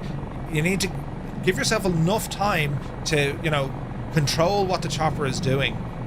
And it's always very small movements. You know, you put in a small roll on the collective, you wait, let the chopper react to it. You know, fixed wing, you're moving through the air, your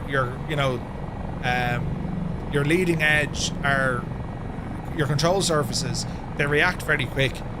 With a chopper, that whole disc moving with your rotors on top, a little bit slower. Now you pick up a bit of speed, it reacts faster. You know what I mean?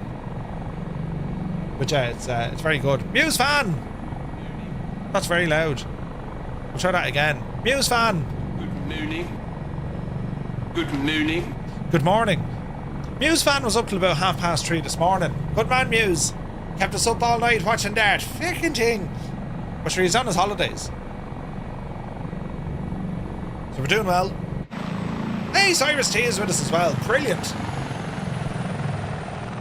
So this feature, this function of OnAir, I mean, if this is all you wanted to do, that could be your career. Your career is very much going to be, you know, a search and rescue chopper pilot, which is absolutely, it's class that you can do all these things, right?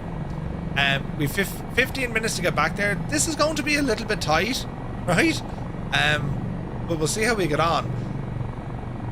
We have our passenger on board, and we're looking at our score so far. Things are going grand. Overview of the mission, all the information that we need, including our weather, and then we're looking at our operational map. Now we also have inside of the sim, we can check out this map as well.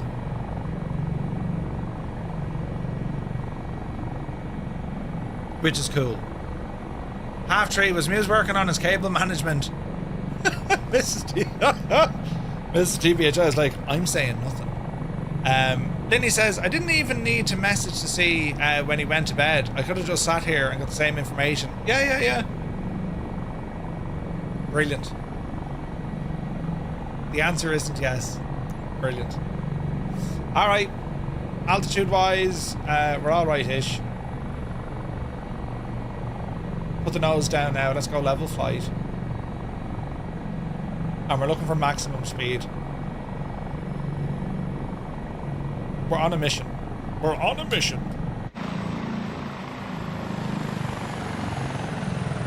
Um, 172 JH, good to see you. He goes, morning Murph, your YouTube videos really helped me with tinkering with my sim settings. Not at all. You're most welcome. Thank you very much indeed. That's why I try and that's why I have videos there. You know, lads, do us a favour. I'm trying to use science, right? I just released a video on YouTube, and it's about the Moza MGX 1000. Do us a favour, will you? If you wouldn't mind terribly, will you just go over and drop it a like and just a comment? I want to see science here for a second, right? So if you just drop the video a like and just say, you know, how are you? You know, or Leitrim, or Jemima, whatever it is you want to say. I just want to see what it does in terms of where the video goes, right? If you wouldn't mind terribly. Death's Angel, on your way into the sim now. Nice. Nice.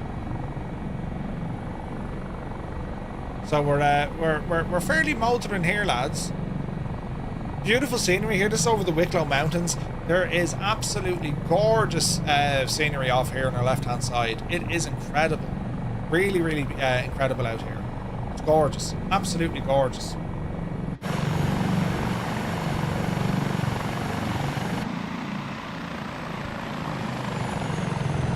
So we need to fix them stutters. We need to get this Kazovac back to Bal. We're running out of time. That's what I'm telling you. We're a little bit tight on this. We've 12 minutes. And this is going to take us about 8. You know? That video was featured on your YouTube. Oh, was it? Nice. You've been playing with OBS the whole morning for your channel. Come on yourself. Thank you, Steiny. Very kind. Very kind. Yeah, as I said, I just want to see kind of engagement levels and where it brings the video. You know what I mean? If anyone can crack that feckin' nut now when it comes to where videos go, I'll be all ears. Thank you, thank you. Left a comment. I left a comment. Did you literally just put comment? Thank you, Mr. TBHI. Right, there's no point trying to play chicken with the mountain. We'll lose.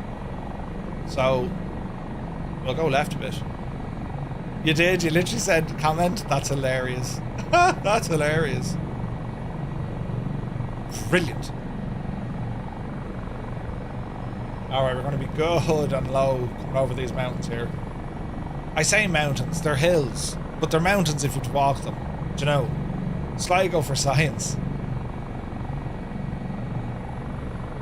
Alright, you can see Shanks ahead of us.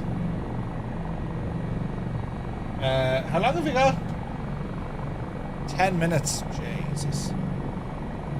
I just said have some science. Thanks very much. Have some science. These are very kind lads. Them hills are higher than what we have over here. Well, that's very true. I disappear for 5 minutes and feel like I missed all the fun. You're right. Oz Flight Simmer's in the house. Shane, a very good morning. Good evening where you are. Hope you're well, buddy. How art thou? How is all in the realm? Good to see you, buddy.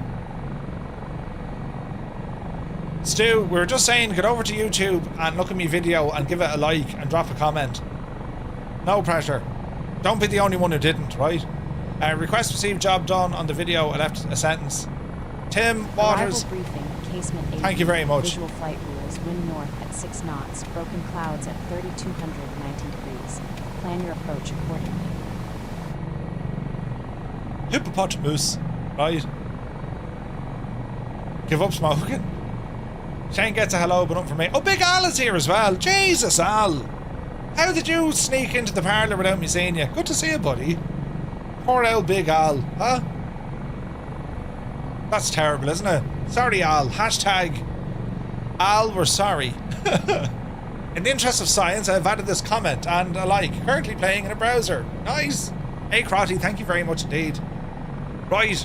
Jesus. I've 9 minutes. Come on. Straight back to... Easy. Straight back to Bal. I just wanted to apologise for the rough treatment we may or may not have given cabin crew Murph last night. Hippopotamus. Oh, Jesus. What did you call me now? It's the Mosa one, home record. The Mosa MGX 1000. For once, that wasn't what I was doing. I was chatting to the wife. Nip it out now. Alright, we're absolutely booting it.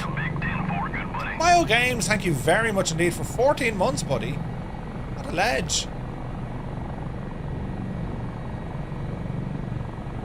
Okay, go fierce, Andy. I turned off the owl trim release. I hope that didn't make our passenger go... Right. In we go.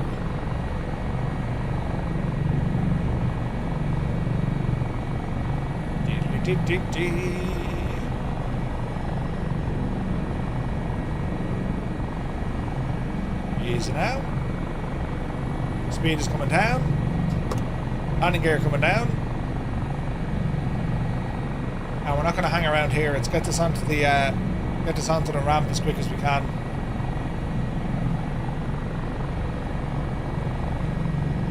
Easy now.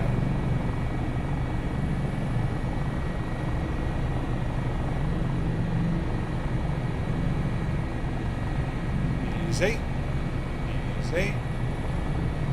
Easy. Speed's coming down.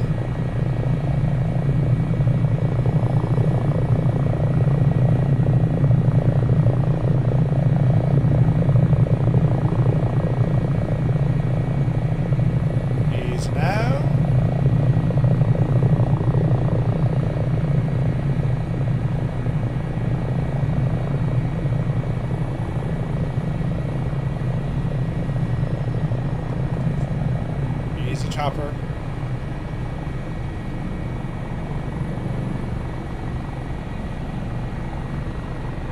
Alright, gently does it.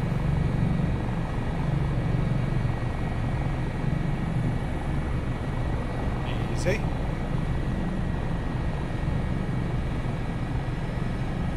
Nice and gentle.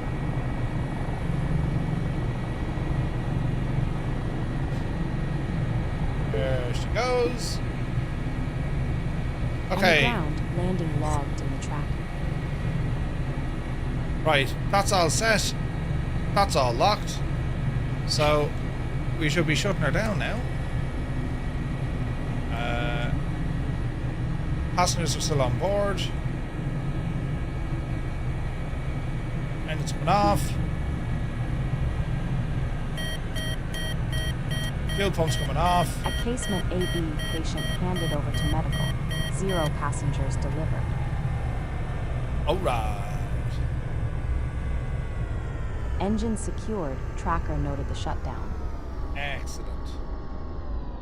Right, we'll leave the power on the aircraft. Rotor brake on. And there we have it. So, back into OnAir. How are we looking here? So, completed. Register your flight. So we can see everything that we did. Time is still rambling down. We're going to register the flight. Job finished. Done and dusted. Excellent. So your pilot stayed. That's okay. That's where a pilot is in the real world. We've earned $2,000. And we can see here comfort bonus, safety, aircraft handling, crosswind landing. We got extra points here as well. We also got the road rescue mission, reputation increased, nothing, and reputation, nothing. However, we were able to get an idea of what we've done with the flight. So that's a simple mission, right? A simple mission that you can do. And you can rest this crew now if you want for 8 hours because they'd be tired, or you keep pushing them. But it's all simulated later on. If you push your crew too hard, they get sick, they damage things, they're all this kind of stuff. All right. So that was a nice little warm-up mission. Everything done here. Reputation is good. Money, The flight all this is finished. all this stuff is good, right? So where are we at now for time? 20 past 12. What we might do, we want to head up towards Donegal. Now, for us to get to Donegal, and this is going to take a while, so we'll keep her lit. We can do this with OnAir. So what we can do now, if we go to our operations center, freelance job once again, we can now set up just a direct to. We don't need to pick any mission. We can just say, pick a destination. Where do you want to go? I want to go to Donegal. So if we now look at it, we can say, right, we're going to go from Casement and we're going to go to Donegal. And it's a repositioning flight. It's 124 nautical miles. It's going to take us a good hour to get up there. But that's what we can do, right? That's what we can do. I'm just trying to think of my time. 20 past 12, say 1:30, 2:30. I won't have time to go to Donegal direct, so we might go somewhere a little bit shorter. What about Sligo? Echo India Sierra Golf. Sligo's a little bit shorter. 96, yeah, we'll go to Sligo, right? And once we get to Sligo, then we'll go to Donegal, right? Because I want to show you the other stuff from Epic Fool. So we're going to plan this flight. It's going to be Casement up to Sligo, right? And we can do a bit of jiggery pokery here. So we're going to select this, and we're going to fly it. Fuel on board. Let's double check. Not enough fuel. That's okay. We're going to take on 85% fuel. All right. And we're going to order that. So aircraft is loaded, sufficient fuel on board, and we're going to fly this in the sim. Perfect. So we're heading up to Sligo. Now, in addition to that, we can also bring up some, say, intentions for some ATC, right? And if I go into... Your flight will be monitored until you shut down your engine. So type VFR, tail number is going to be 246 AS365. We'll boot it up here at 5,000 feet. Well, 5,500 feet. What's west? Even. 4,500 feet. Airspeed about 140. departing from EIME up to EISG and then EIDL. Equipment on board, and we're going to file that with say intentions, and we are going to be, our call sign is Rescue 235. Cy Murray, thank you very much indeed. Cheers, buddy. Alright, so we'll go over to say intentions next, because we're going to use some ATC for this. There's Rex coming in, looks like. Good man, Rex. So, we'll have a listen here to see what happens.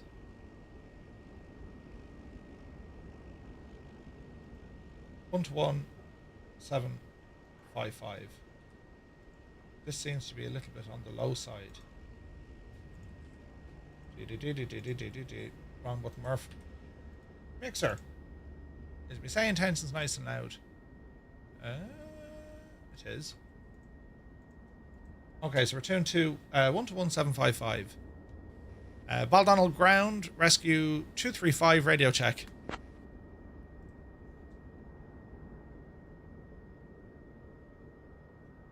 Rescue 235, Baldonnel ground, read you loud and clear. Excellent, excellent. Right, let's have a look here now.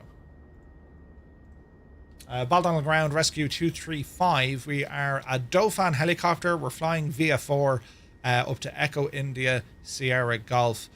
Request engine startup.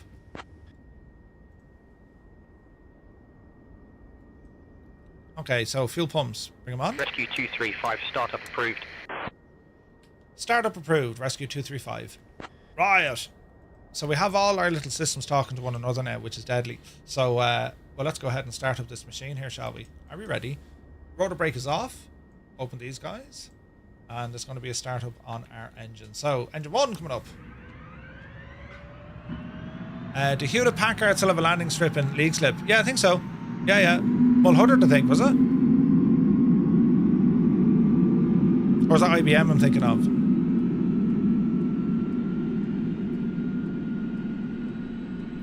Hello there, P.S. Mirandai. Good morning, buddy. On departure, maintain VFR at or below 1000, departure on 122.0, squawk 2427, expecting a runway 04, Foxtrot India, Bravo 5512.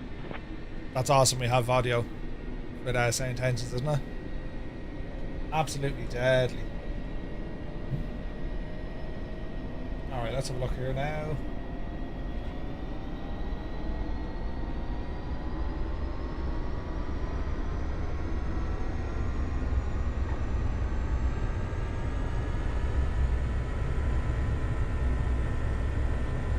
One.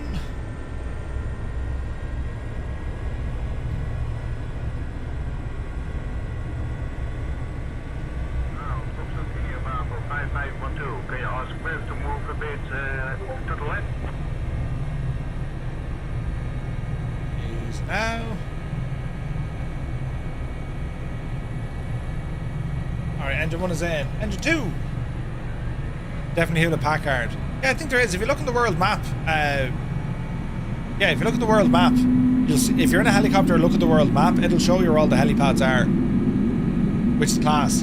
It's a class act, lads.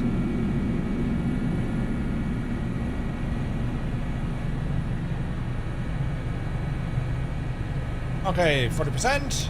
Fuel coming in. There's Barranco.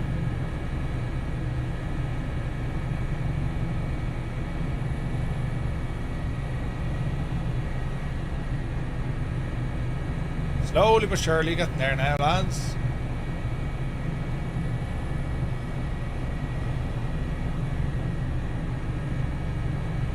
Alrighty. Alright, fuel is set. We're going to do a direct. It's going to be up to Sligo. It's going to be Echo India Sierra Golf. Enter. Enter. That's how we're looking. Ground rescue 235. We are on the ramp. Flying VF4 Echo India Sierra Golf. Request taxi.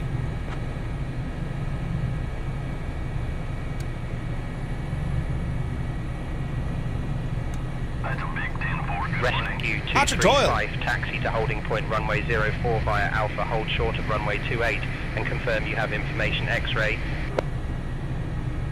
Roger, we will taxi holding point 04 at Alpha, hold short runway 28. Let me just go ahead and grab information X-ray. Ray. 1100 Zulu. Arriving and departing runway 04. Wind 010 and 6. Andrew.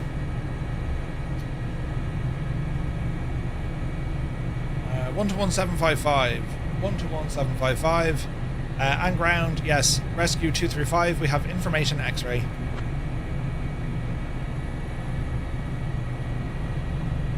Rescue 235 noted. Alright. Are we ready? Let's do a thing with the yoke. Brakes off. And we'll taxi forward.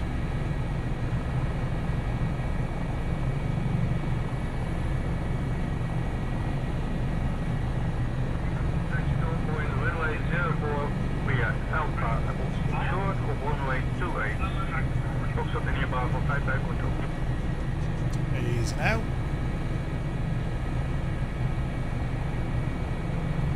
Test pilots and an Alouette. Nice. Nice, nice.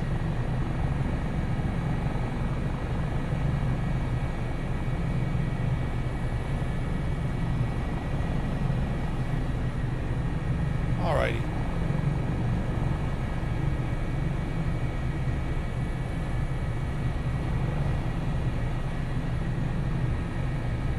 Alright, onto a holding point.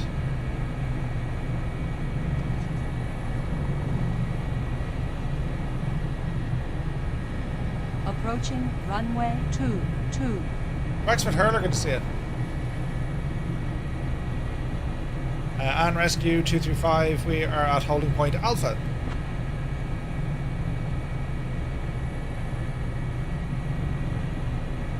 Rescue 235, contact tower 123.5. Over to tower 123.5, Rescue 235, thanks.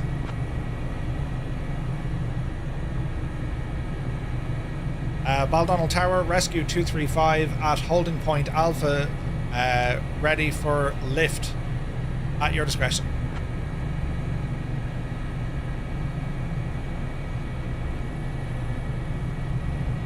Rescue 235, Baldonnel Tower, wind 010 at 6, takeoff from present position at your own risk.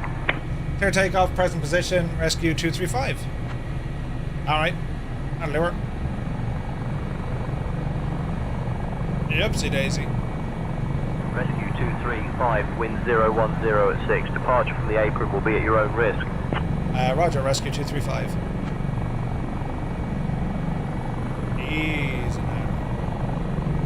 Gear up. As we head to Sligo. Nope, you devil you.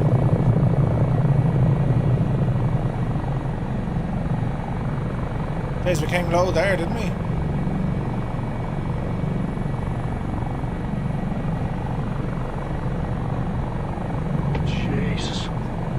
And a Boxman, good to see you, buddy. Welcome aboard. Right, we want to kind of point ourselves in the general kind of area. And we want to gain a bit of altitude here as well. Tower Rescue 235, we're airborne passing 700. Request flight following.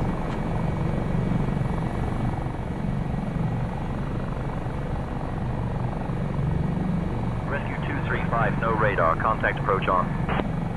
Roger, we'll go to approach. Rescue 235.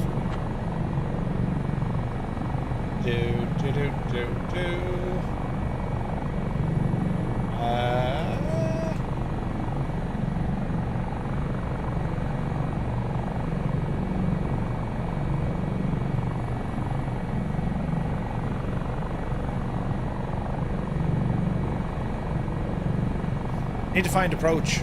You've been the best Helo stream out there. I need to convert my A320 hardware in a box, man. No worries. Alright, Dublin approach. Dublin approach, Rescue 235, helicopter via 4 to Echo India Sierra Golf. We're just overhead Weston. We'd like to get a basic service. Gary, good to see you. Can you recommend a chair for flight sim? Rescue 235, Dublin departure, Squawk 4111 and ident. 4111. Enter. Back. 4111. Enter. And ident. Rescue 235 identified over Western at 1900 feet, QNH 1026. Roger, QNH 1026. We're going to be flying at an altitude of about 4,500 feet. Direct Echo India Sierra Golf.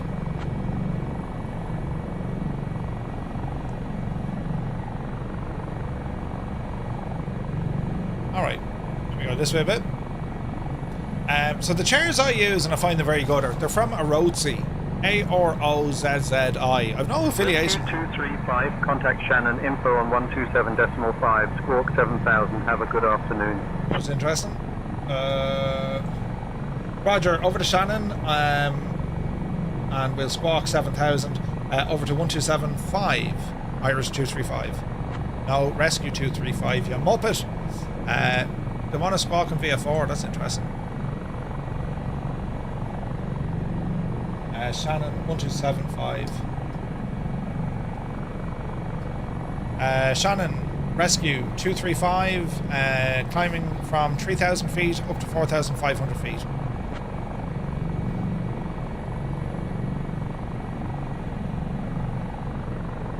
Rescue 235, Shannon info, climb altitude 4,500.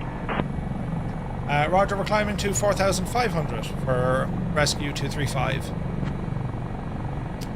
Sim Captain Mikey is here, good to see you. Dougal says, my honest opinion, quality office chairs are way better, longer lasting and more comfy than pricing gaming chairs. Yeah, of course, you can, an operator chair is what they I think they refer them to, which it's all about the ergonomics, right? The chairs that I use, I've used a few over the years. This Arozzi one that I have, I find this to be extremely comfortable, right? And yeah, it's classed as an office come gaming chair. It's a bit of a hybrid between them, but there's good lumbar support, neck support. You know, you can adjust the armrests. It's quite good. You know, is it me or is Murph not showing up on nameplates? I can see the rest of the crew. I should be there. Right, we're going to go over to autopilot, and we're going to call it nav capture. And we're going to say it's a vertical speed, and we're going to be climbing up by 500 feet a minute. We want to get up to 4,500 feet, then we're going to lock that into our altitude. We got about a 30-minute hike here.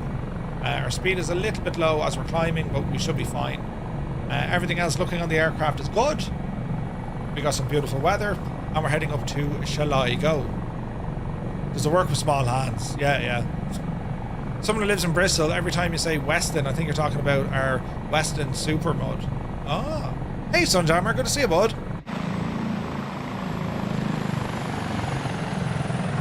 We're moving. But yeah, have a look at the Arozzi stuff. They're good priced, and the one that I have, I forget the name of it. I've put it this way, I think they're that good. I've two of them. That's how good they are. The leather ones, you know, they look like, I wouldn't bother with that. Hey, Grace is with us.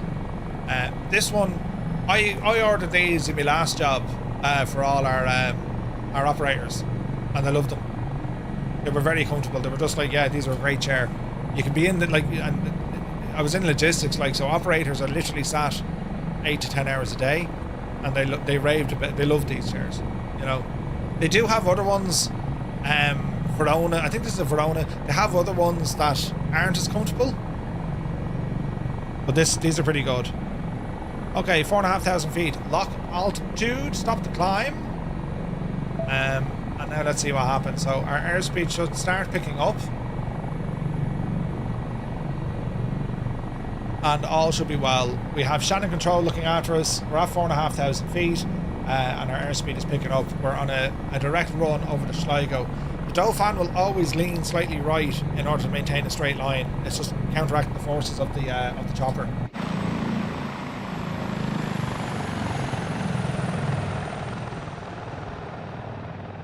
All right. 136 knots. We can probably increase a little bit here. So we're at 93. If we give it 95,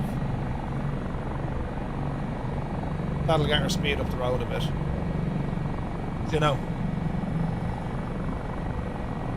And yeah, about 30 minutes out from Sligo. We're going to ramble up to Sligo, and then we're going to check out Epic Fool's business for or the missions that he's created, right? But home wrecker, yeah, I saw you, buddy. You're there somewhere.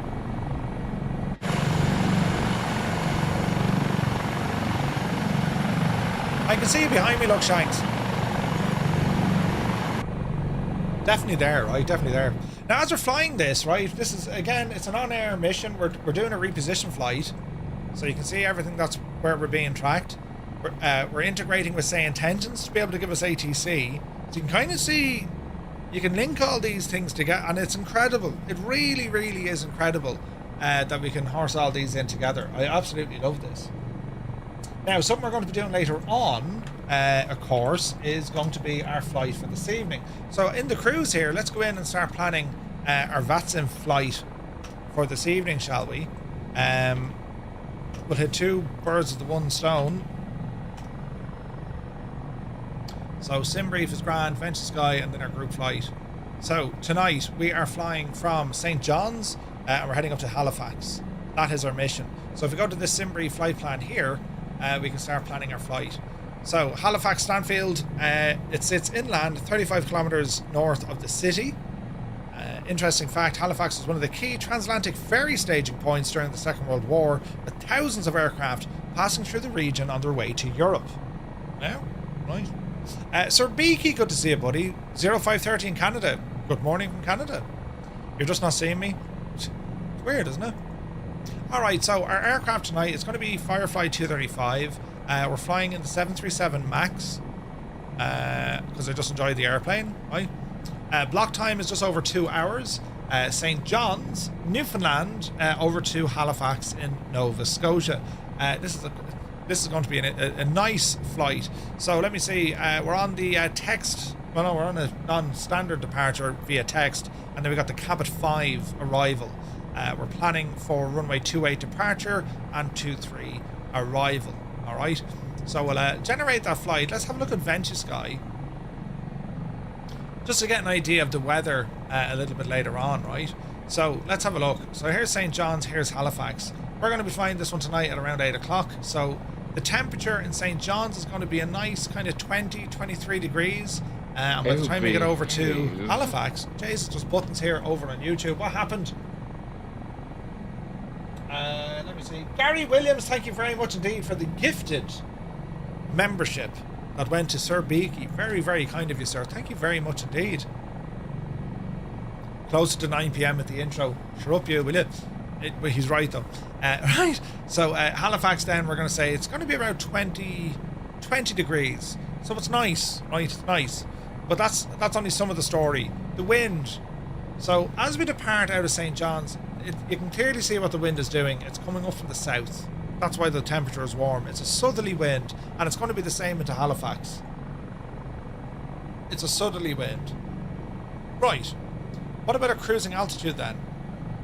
This is where it gets interesting, because we might get caught in some of that jet stream, which we will. We're going to have a headwind component of about 50 knots as we're making our way across, because that's the upper jet stream. Look.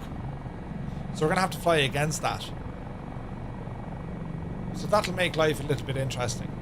So that's the wind situation. Clouds. So it's 50 to 100% cloud cover in St. John's. And when we get down to Halifax, there's actually a bit of something moving in. It's going to be overcast. So if we're looking at that story and see where the weather's going, it is starting to clear.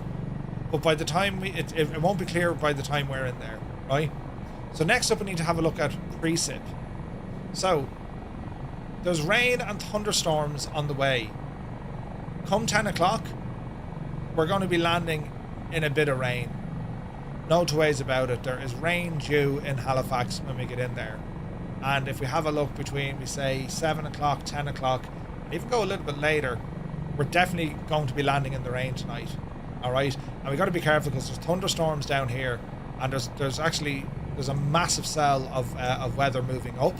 That's going to be drifting up north slowly. Now, looking at its track here in the map, shouldn't really hit us too hard, right? But it's definitely going to be there. So just by looking at the weather, we know it's warm, so we're not worried about icing. The winds are coming in from the south at all times until we get into our cruise, and we know it's going to be cloudy, and it will be wet when we get into Halifax. So that's telling me we're going to need instrument approach. We're going to be careful with our braking because the runway is going to be wet. We need to watch all of these things, right? Mrs. GPHI says, press the like button, or please hit the like button on YouTube. Thank you very much, Mrs. Really appreciate that. So that's what it's going to look like. As we're doing that, as we're flying along here, we're still on point. Let's open up Navigraph and load in and have a look at the charts, right? So because we need to have a look at the charts, because we're expecting, just with the weather, we need to figure out. So we're going to import the flight tonight from our charts, and this is how it's going to look like. So having a look here at St. John's in Newfoundland, we're expecting a departure off runway 28, which is to the north of the airfield. We're going to be down here in the terminals, meaning whatever way our planning taxi is going to be, we're going to have to cross runway 34. So we'll probably taxi Mike, or if we're starting over here on the apron, depending on what you lads are flying, we're in a big heavy commercial aircraft, we're going to have to cross the runway 28, and it's a non-standard departure, as in it's going to be a direct to. There is a departure, but I think it brings us over the far side.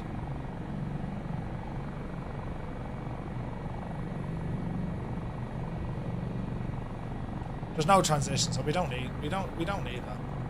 So don't worry about departures.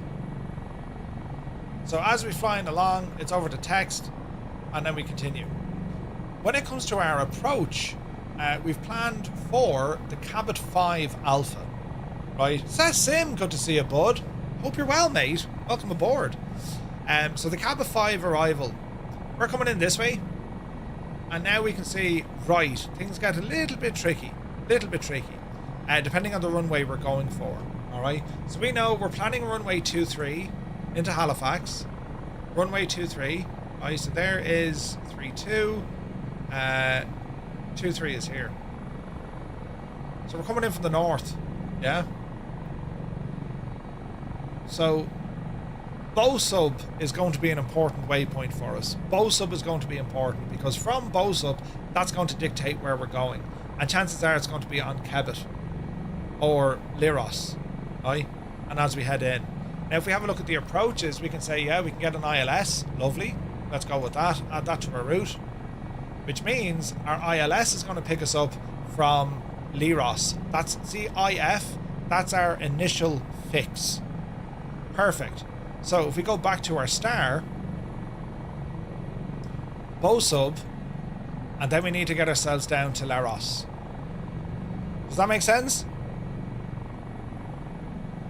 So if we look at the ILS, it's going to be Laros, and then we're straight in.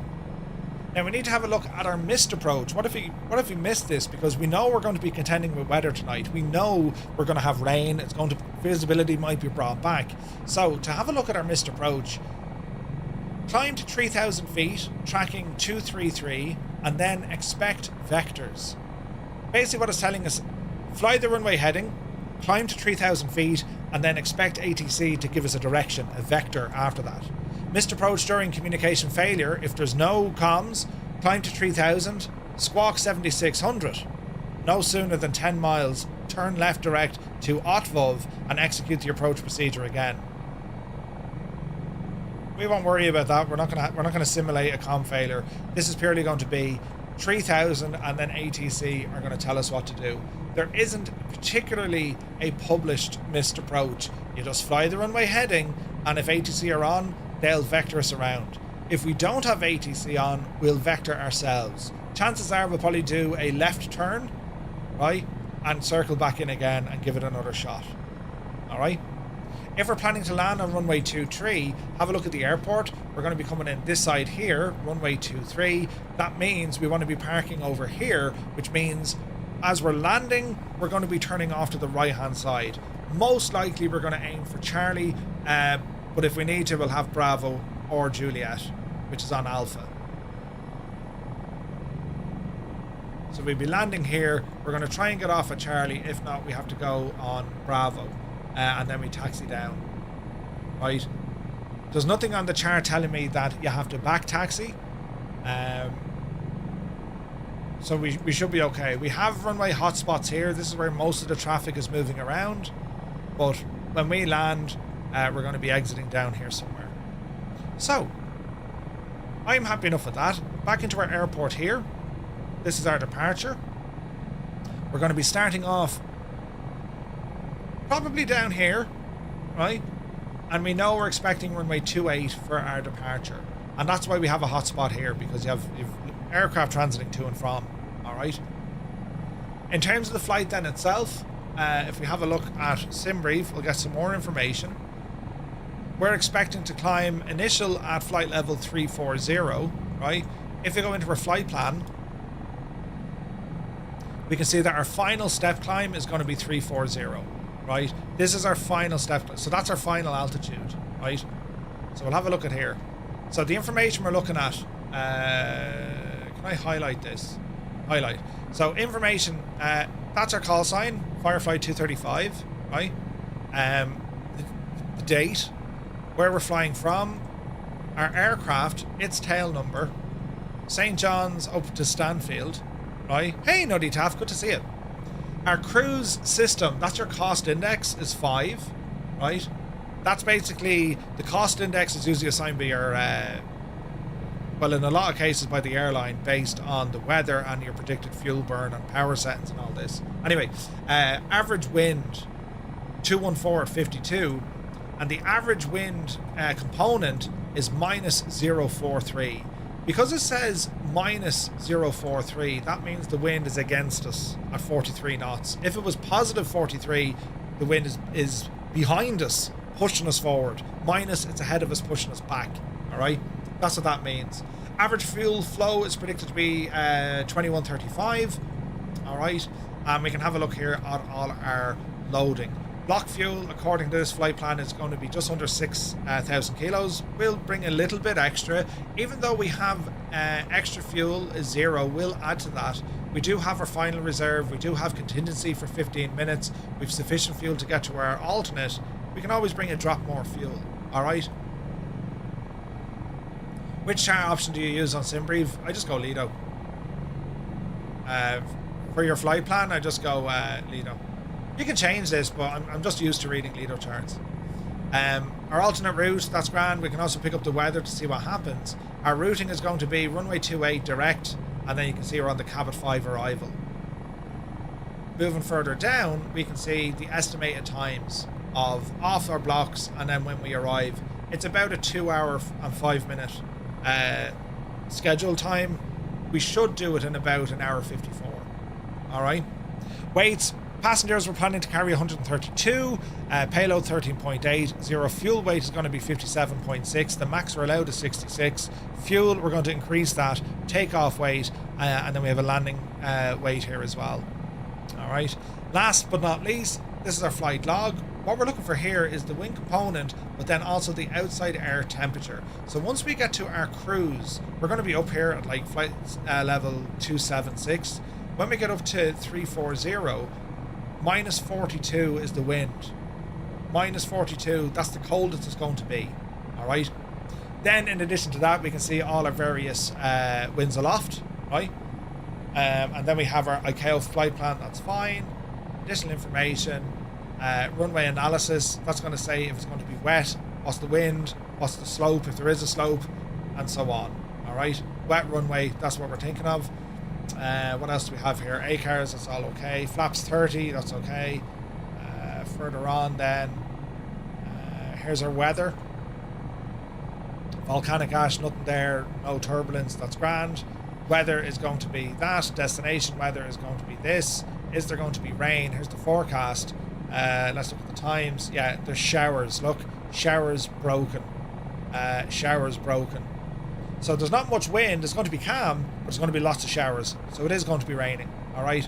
Weather at our alternate airport, it's going to be dry, right? Which is going to be down at the Greater Moncton Romeo LeBlanc. All right. After that, then we can get into our NOTAMs. This is following real world stuff to say, there's a couple of NOTAMs. You know, runway lights not working, taxiway closed. We could get something on the forest fires. We'll read up here. Technical problem reducing the range of the radio. All aircraft, regardless of the state, directly or indirectly owned, leased or operated or otherwise.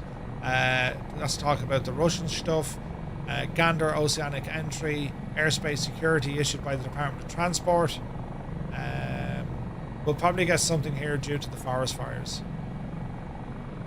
Do you know what I mean? Will I be doing a Say Intentions groupie tonight also? So we're going to fly this with VATSIM.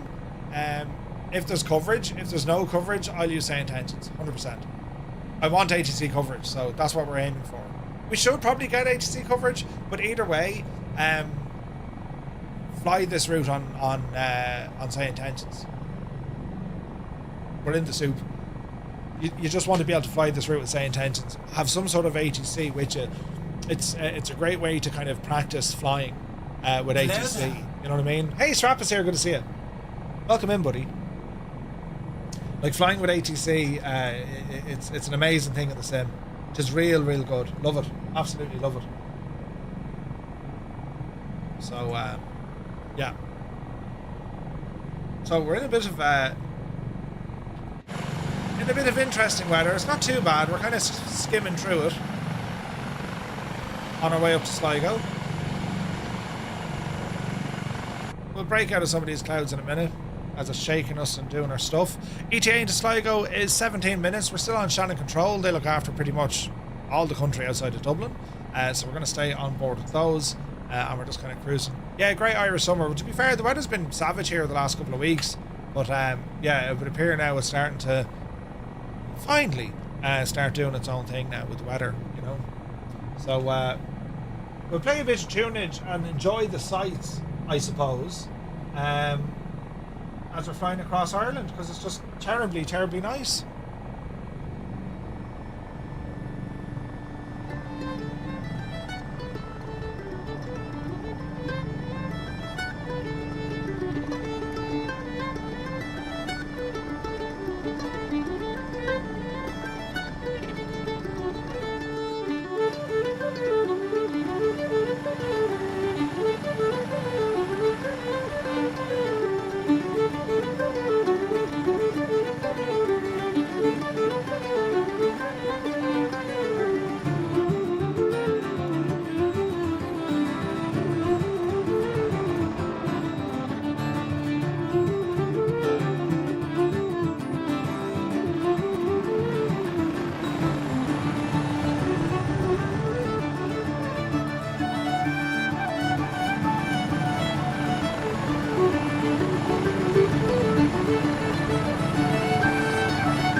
Why is it that the Cyrus T emote just works with this song?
Isn't it terribly nice?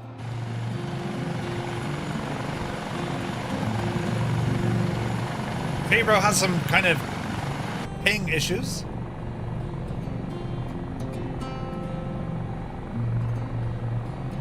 Alright, 13 minutes out from Sligo. ATC will probably talk to us in a moment as we're going to look to descend. We are quite high.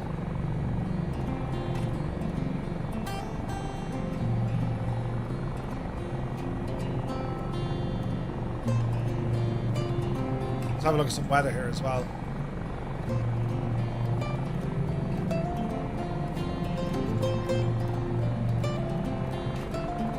Looking okay.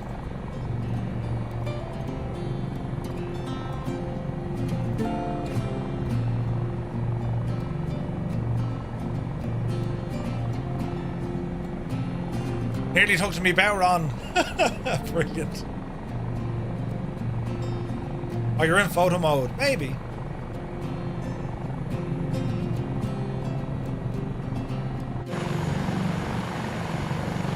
There is a Mrs. GBHI right beside us.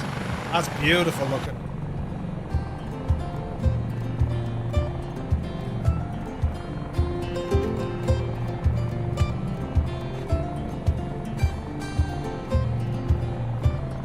That's an insane skill. She's able to fly in formation. That's really cool looking.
Tis a beautiful day for flying.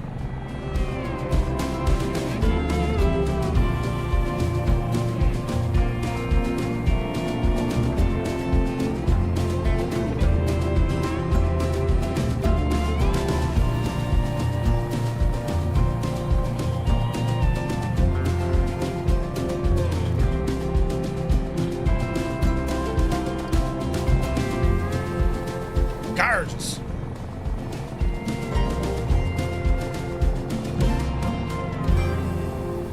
Alright, so speed is looking good, altitude is looking good. We'll probably start descending shortly. We'll just we'll let ATC know we're going to vacate 4,500 feet. We'll probably come down to about 2,000 feet just to have everything kind of timed out nicely. You know, hope Sligo has an airport.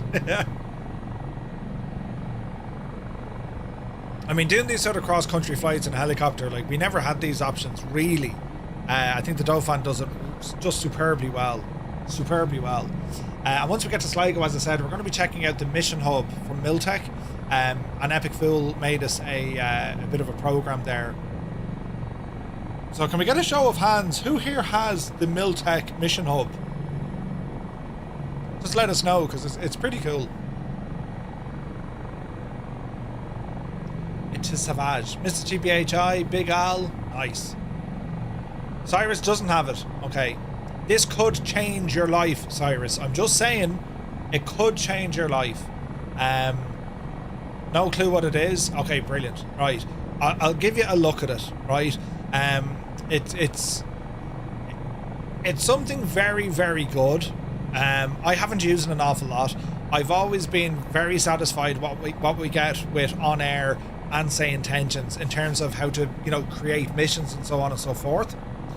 What the Miltech Mission Hub does, it kind of takes it a little bit further, giving us a little bit more control, right? Which isn't for everyone, but if that's your thing, you absolutely can have fun with it. So think of it like an open sandbox.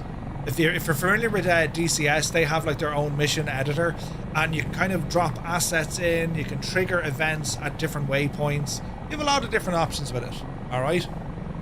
And it doesn't have to be just for helicopters. You can use this on fixed wing, you can do whatever you want with this thing, right? It's pretty cool.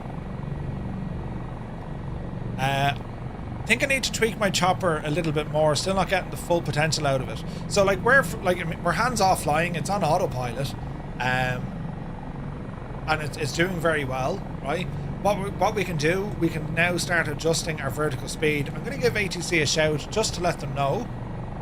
Shannon Control, Rescue 235, just to advise, we are going to vacate 4,500 feet. We're going to descend to 2,000 feet. Let's see what they say. Vertical speed, we're going to... 235, descend altitude 2,000. Roger, down to 2,000, Rescue 235. So after setting 500 feet on vertical speed, we're going to click on the vertical speed, and you'll see now that the chopper autopilot is going to react to that. We're going to start descending. Now, as we do this, we might have to come off our torque just a little bit, and this might start slowing us down here as well. Alright, so keeping an eye on the terrain around us. We have terrain awareness. We'll put them over here. There's a terrain, right? I love the friggin' GTNs. Aren't they so cool? This will start lighting up if we need to be alert to any sort of terrain. But at the moment we're grand. We're going to descend through the clouds at a rate of about 500 feet a minute. Nice and easy. And that'll get us into Sligo. We're about 7 minutes out. So again, when it comes to flying in helicopters, it's give yourself loads of time. Loads and loads of time. Because they're not ideal to having to react fast. If you do, you're going to be constantly fighting against the chopper, you know? I'm on live weather, yeah. I'm on live weather, I think. Yeah. Sometimes the servers act up a little bit homewrecker. That's where the likes of a Strata comes in really well. For example, if I move us over to Strata, right? I haven't used this in a while, but if I load in Strata, there's probably an update needed for this. This will make things interesting with how it's going to depict the weather. I still think Microsoft Flight Sim gives us way better depiction of how it looks. May not be accurate, but it sure looks pretty, right? The default weather engine works really well. Strata has the ability to kind of just crank that up a notch, right? And it's fewer sudden cloud and haze swaps. Thanks be to Jesus. So this is now injecting live. In-sim panel update pending. Restart Microsoft Flight Sim to launch the latest panel. Don't worry about that. So it says conditions should be cloudy, marginal VF4, but it's completely changed what the weather's doing here. Look, this is probably closer to what Shanks is looking at. And if we go back into weather, it says we're using Strata live weather versus the sim. Right? So I don't know which is more accurate. Right? It's overcast, so Strata doesn't even seem to be doing its best thing. If we turn injection off, click on it again, and we'll click on live, right? There should be 78% cloud coverage here. A little bit of light turbulence. Okay, now it's after loading it. It's after reloading it. That looks more accurate based on what the conditions are telling us, right? Do I use Rex Atmos? I have it, Cyrus. I haven't used it in ages. And the reason being is I'm happy enough with what I get from Reshade. You know? I've always been happy with Reshade. Atmos is very powerful. You see, that's what I don't like about Strata. See that instant weather change? Now this scene here does look great. This looks very good. We got this beautiful haze. You can kind of see mist and all this kind of stuff. But it changes the weather far too quickly, which I don't like, you know? With Rex Atmos, you can really dial in some beautiful, dramatic weather. But, how are you? Where are you going? Jim? See you later. The one thing I probably don't like an awful lot with Rex is because it's so manual. There's no auto detect, auto produce, or at least there wasn't when I last used it. It could be there now, do you know? But this looks pretty good now. This is very, you can see the accuracy of what Strata can do when it works, because it's just able to depict multiple layers, you know? You never touch yours, so you're pretty much just set it and forget it. You can load it in automatically when you open it. Is that a free tool? No. Home record, no. There's very little free things in this sim. But yeah, they're fixing Strata every day with new updates, smoother weather, transitions. Airwolf, good to see you. Yeah, like we just got one massive weather transition there. Let's see how it behaves now as we're approaching Colooney. But this is a very, I mean, this to me looks really good. This looks really good. That level of haze, we don't really get that in Microsoft Flight Sim. Sometimes you do, but not as good as this. This is quite good. And it's just the overall depiction of the weather.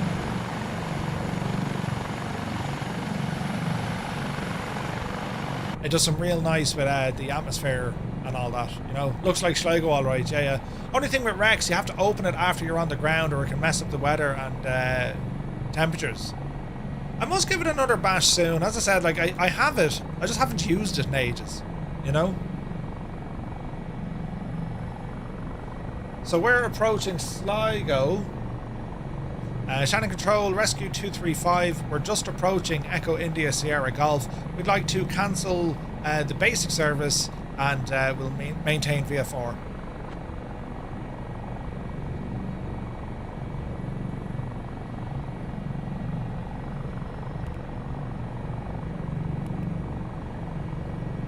Easy now. Rescue 235, roger. Radar services terminated. Squawk 7000. Roger, radar services terminated and squawk VF4, Rescue 235. 9 knots, broken clouds at 2018 degrees. Plan your approach accordingly. Sligo Tower, Rescue 235, Irish Air Corps helicopter inbound for a full stop landing. Easy now. It's finding good presets and Atmos. 235, Sligo Tower, enter left downwind for runway 28. Roger, enter left downwind, runway 28 for Rescue 235. Alright, so we're going to come off nav.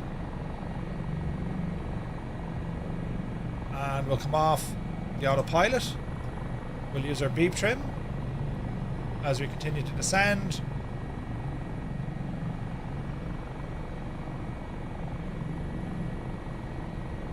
And we're going to watch our speed here as well.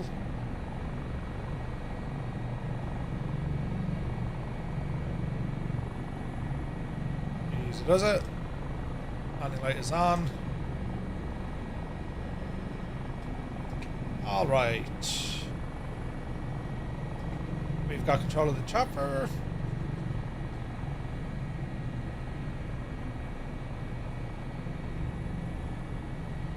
And we'll enter on the left downwind. So I'll get our altitude down to about 1,000 feet. Go ahead and pop the gear.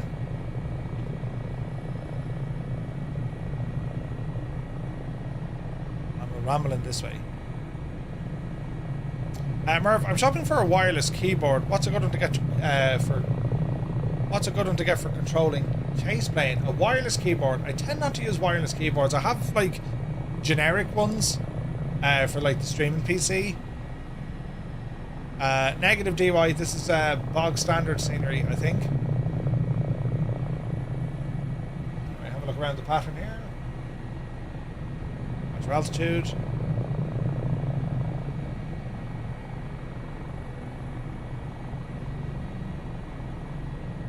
We'll enter on a left base, or left downwind rather. Sligo Tower, Rescue 235 on the left downwind, runway 28.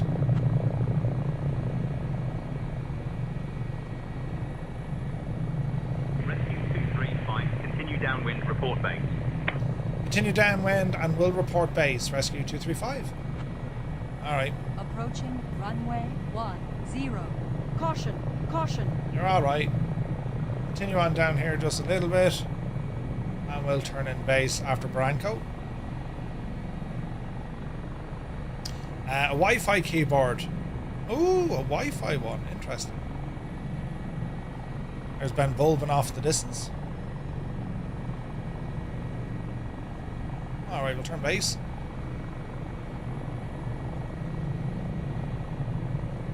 And rescue 235, left base, runway 28.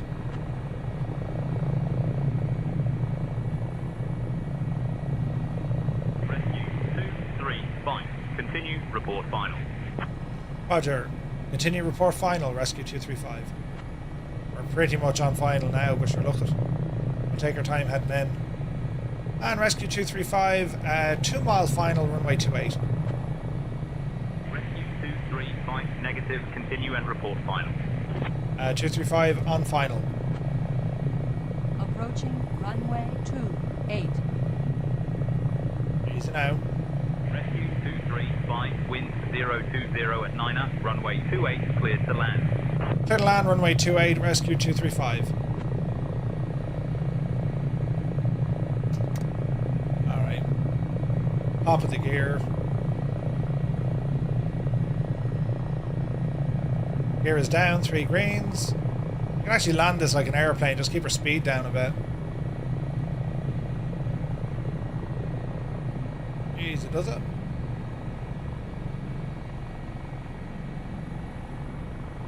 We'll just kind of float her in a bit.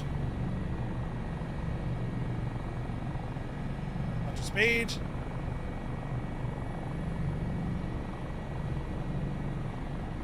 Alright, onto the main gear first. Easy. There's our back wheels down.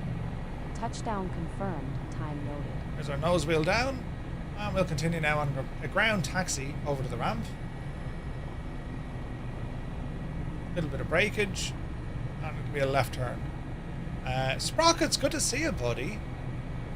Happy Thursday, man.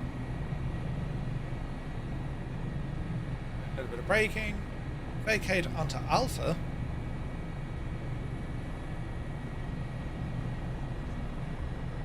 Easy now.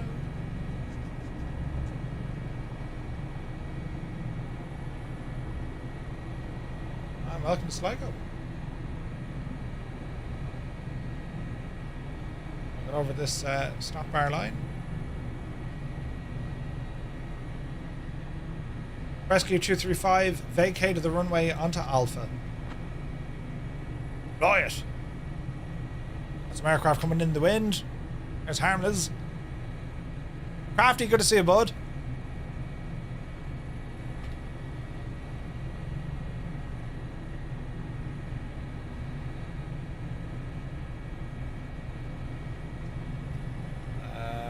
We don't have a... Oh, we do. We go... Tower and ground are all the same. Sligo ground, rescue 235. We have vacated runway 28. Request taxi to parking.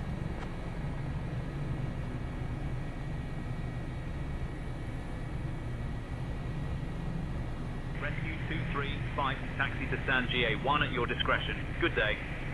Over to stand GA1 for rescue 235. Thank you very much. Great job by saying intentions with the ATC. A full VIA4 flight with a basic service all the way from Baldonnel up to Sligo. That worked out pretty well, hasn't it?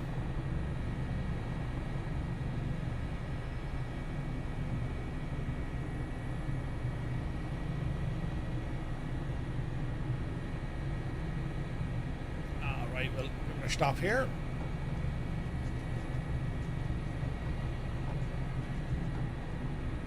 Approaching runway 28.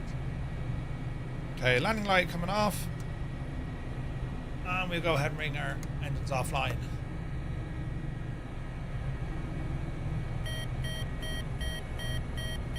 Fuel pumps coming off. Where's the horn?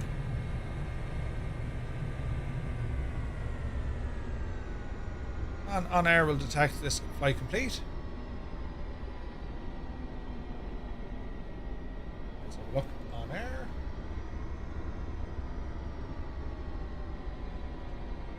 using our rotor brakes.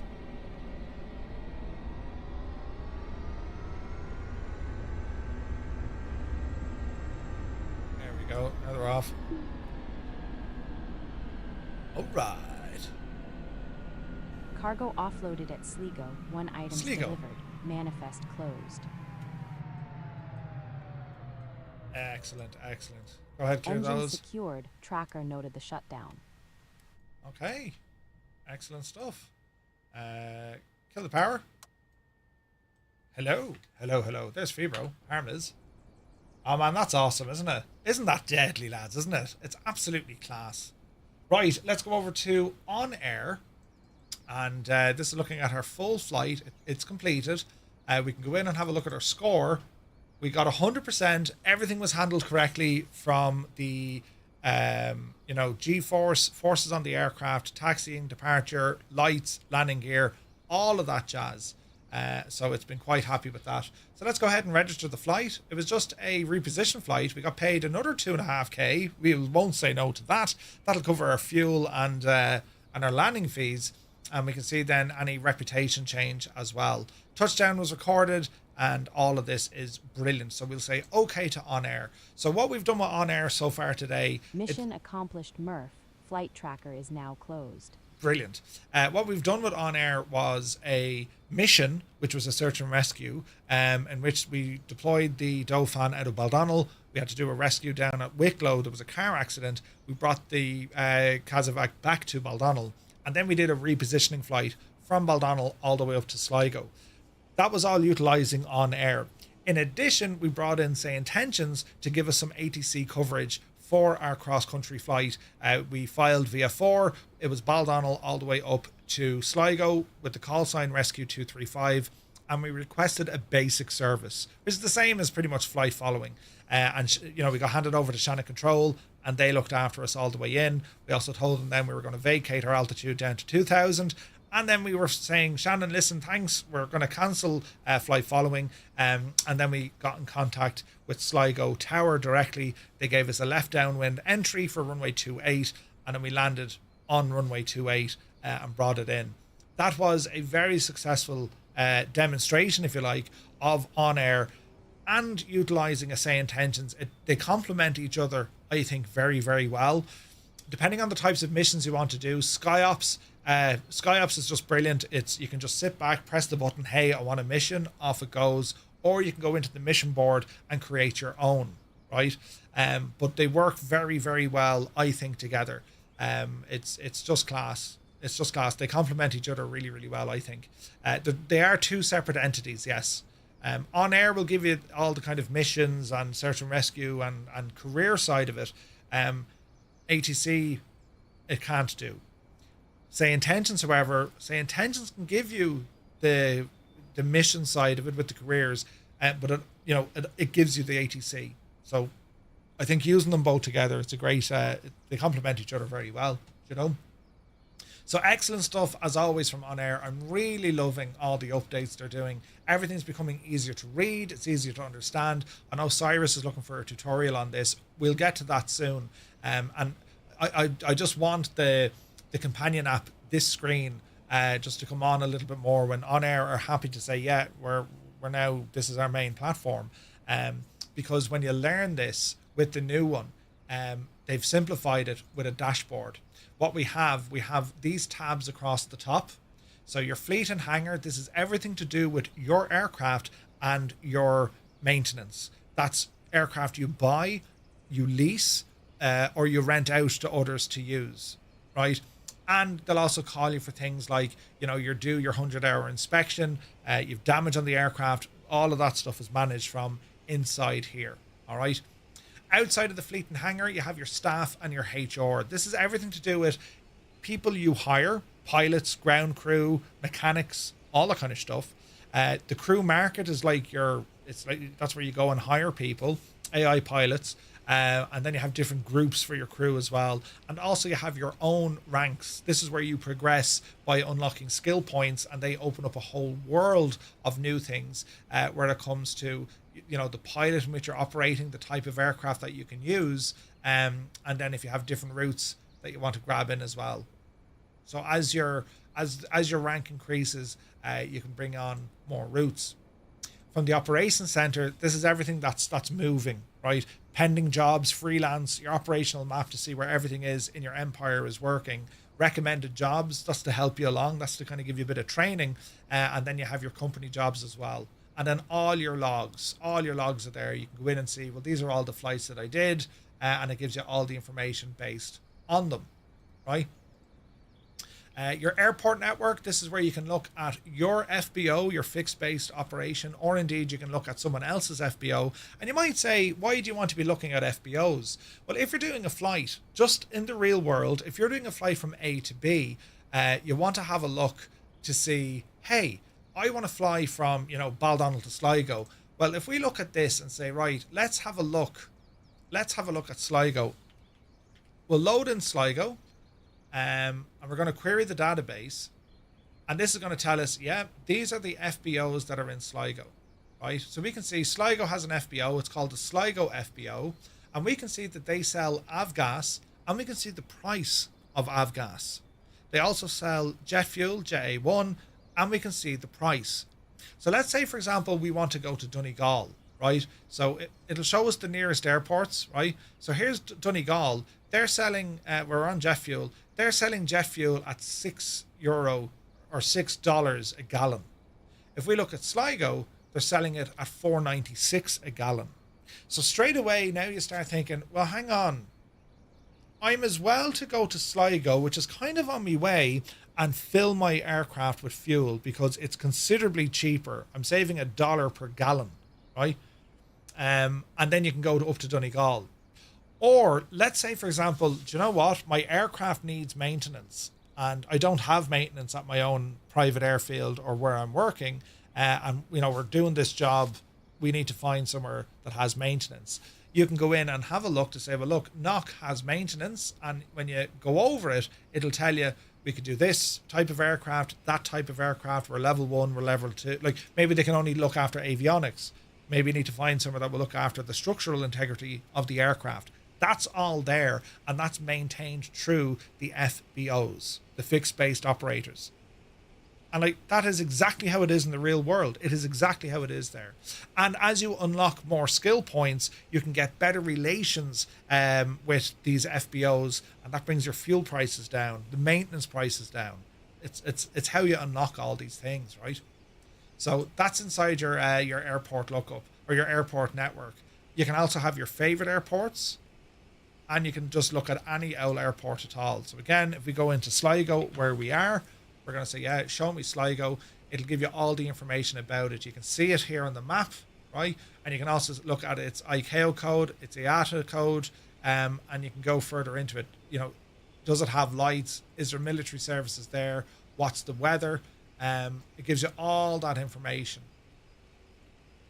What assets you have, what events. So this shows you, well, look, people landed here in the last few minutes. It does have an FBO on site. What aircraft are at Sligo? And this is based on OnAir. This is based on OnAir, right? So in the OnAir world, there is an aircraft. There's a Kodiak 100 parked here, right? And then you can see all the activities. So it shows us an arrival. That's us. Aircraft hasn't picked us up. Again, they're still working on this. So it's able to show us this, right? Energizer's here. Good to see it. And then you can see what services. Single engine piston.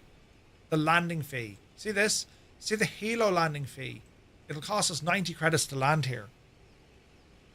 Isn't that like there's landing fees? It's exactly how it works in the real world, lads. That's how it works. You want to go to an airport, especially in Europe, they'll charge you landing fees. In the US, they don't always charge you a landing fee because they'll say, well, sure, buy our fuel or eat at our restaurant. You know what I mean? That's what happens in the real world. They charge you at some, but some of them they don't, right? So that's all to do with airports. After that, then you have industry. Industry is a separate entity. You can use OnAir with only industry and ignore everything else, or you can use everything else and completely ignore industry, or you can use it as part of your career. Industry allows you to build factories, right? So basically, you look at the global map and you look at all sorts of resources, right?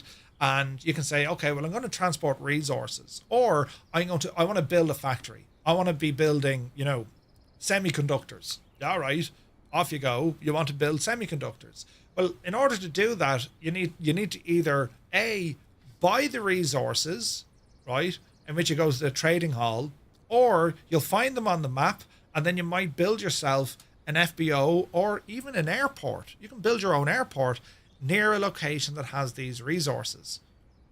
How this all kind of comes into the whole fray of it. Let's say, for example, you have your own airline and you're doing passenger flights from, Dublin to London, let's say, right?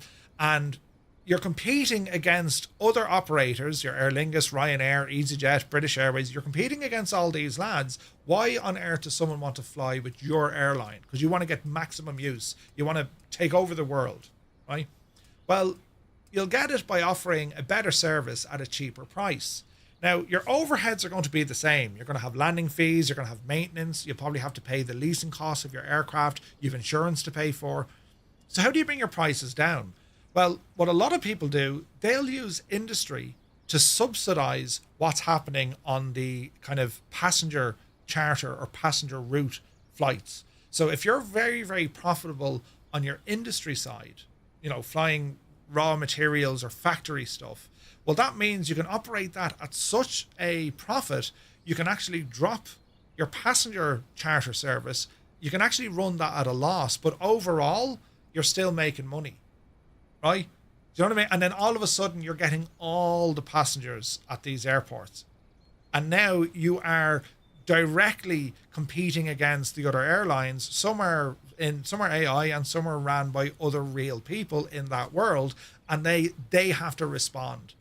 And you can find all of a sudden, okay, let's say, for example, Cyrus, he owns his own airline and he's doing Dublin to London, right? But he has an FBO in London.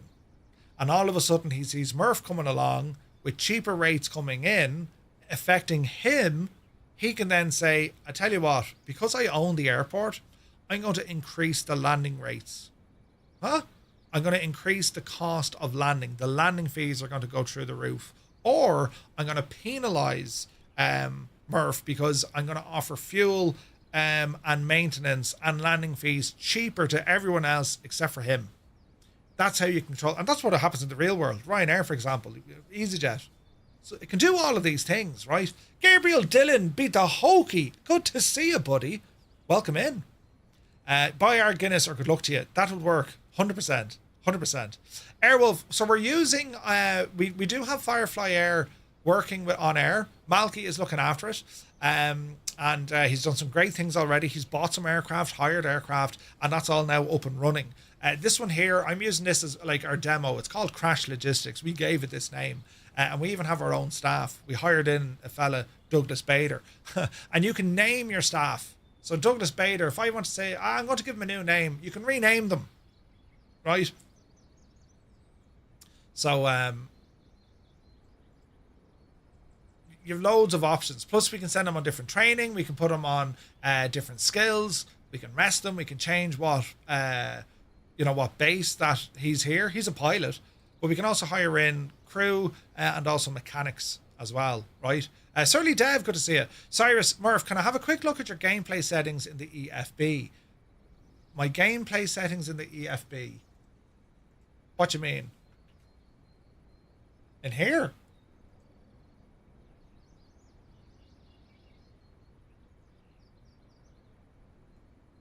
In here, Cyrus, no? So what you're saying is this will turn you into Michael O'Leary. You know, it absolutely could. The other EFB. The other EFB. Oh, in the chopper. In here, Cyrus, is it? This one. Gameplay. That one there, buddy, is it? Okay. Have a gawk at that there now. And let me know when you're ready to scroll. So yeah, so these are all the things you can do with OnAir. It's massive, lads. It really is. It's huge. But don't be afraid of it, is what I'm trying to say. You can't go too wrong. Mess around with it, have the crack, and then see what you can do. You can't really break it. If you get stuck, hand up, I'm stuck. Let us know on Discord. You know what I mean? Grafton11 is here. Good to see you. Welcome aboard. But yeah, OnAir is absolutely brilliant. It is brilliant. You've loads of options with it. And as I said, with the new companion app, it's very, very good. Your company headquarters, this is where it gets really interesting because you go into your financial health of your business, your cash flow, your reserves, and what you're paying for. So you can really, really jump into this. Like if we do a company lookup, I wonder can we find FFA VA? Here it is. Here's Firefly Air, right? Total flight hours, the company value, the pending jobs, right? How much money we have, and where our aircraft is, the certification and the different ranks that we have. So we can do a quick look up to say, well, here they are. You know, do I stay in onboarding or should I leave it? Stay in onboarding. So you have different game modes with this and the different worlds, right? So if we were to, let me see, how do I get out to the main menu? How does one get to the main menu? Here. Choose your world. You have 3 different worlds, and think of these as difficulty levels. And when you enter, I always start in Cumulus. Start in Cumulus, and you stay in like this onboarding mode. That means think of it as like unlimited lives. There's no consequence. They're not going to charge you for things. You just ramble in and start exploring. You know, get on as many different screens, try many different flights. When you leave the onboarding, now it kind of turns into, okay, we're going to charge you for things. When you fly, there's consequence, all this kind of stuff. Cumulus is the most relaxed, right? Stratus, it gets a little bit more challenging, and you've a lot more options with AI pilots. And then you have Thunder. Very challenging with no AI pilots. Everything you do, you've got to do it in yourself. So the best thing to do, stay in Cumulus, stay with onboarding until you have enough money, you can buy your own aircraft and all this kind of stuff. And when you buy your own aircraft, it's your aircraft. That's yours forevermore, right? So if we were to look at our fleet, I have November 235, which is our Comanche, right? And you can see, look, she's low on fuel, but the airframe is good. The next maintenance is due in 92 hours. Versus that of a 172 Skyhawk, the owner, it's leased. So say, for example, you know, I own a Comanche, and if I'm not using my Comanche, well, then Cyrus can say, Murph, I want to rent your Comanche. I want to rent it off you. Okay, Cyrus, no bother. Here's the rate. How much do you need to save? Well, if you go into the market, that'll give you an idea. So if you look at the aircraft market, this is going to show you the price, right? So let me see. We'll stick to Microsoft Flight Sim. All classes, doesn't matter, right? You can show affordable only, so that's within your price. But you can see the prices here. So, for example, if you want to buy, I don't know, what aircraft would you like to fly? Let's say, for example, it's going to be a Gabrielle, right? The Gabrielle is 72,000 credits to buy, right? Now, you can say, look, you can buy, rent, or lease the aircraft. These are all the options we have based on your FBO, where your location is. Now, you can search them somewhere else. So if I were to say, look, I'm in Sligo, where can I buy these aircraft nearby? And here we go. So there's one in Knock, there's one in Abbeyshrew, there's a few in Shannon. And you can see, well, look, these are the different conditions. This is where they're located. This is the sell price, or you have a look at the buying price. If you wanted to say, right, I'm going to buy this aircraft, it's in tip top, right? She's 99% airframe. The engine is 96. There's only 600 hours on it. To buy the aircraft outright is going to cost you 74,000 credits. Then you have the lease. Well, what if I lease the aircraft? Well, that's going to cost you 960 credits. And then you start learning about the economic details of the aircraft. And this is important because even though it could be your favorite aircraft to fly, you suddenly start realizing, oh, wait, hang on. The average weekly flight hours of what it's expected, the profits, the aircraft can transport 413 pounds. All right. What's the operational costs? Well, it costs you about 43 credits per flight hour. The crew is about 80 credits per hour. And then you have your maintenance. Airframe repair cost, every 1% is going to be 859 credits. Engine repair cost, 220 for every 1%. your annual checkup, and your 100-hour inspection. So you can see, based on the aircraft you're looking to buy, this is where you want to budget for it, just as you do in the real world. I mean, if we were to look at a 737 compared to the Gabrielle, these numbers just get massive, huge, ridiculous amounts, right? But it's pretty cool. And you can have a look then at the rental, you can have a look at the leasing, and then your purchasing options. Owning an aircraft is intended for use when you regularly use the same aircraft and you have sufficient funds, right? Your weekly cost, which covers your fuel, crew, maintenance, and your ownership, right? And then you have like hangarage, then you have landing fees, the fuel you need, all of these things. So it is very, very in-depth. It's very in-depth. However, it doesn't have to be. I can't see the aircraft market in onboarding. Are you on this screen, yeah? Now, hang on. Can we leave onboarding? Sorry, can we go back into onboarding if we need to? I think we can. Hang on. Flight sim.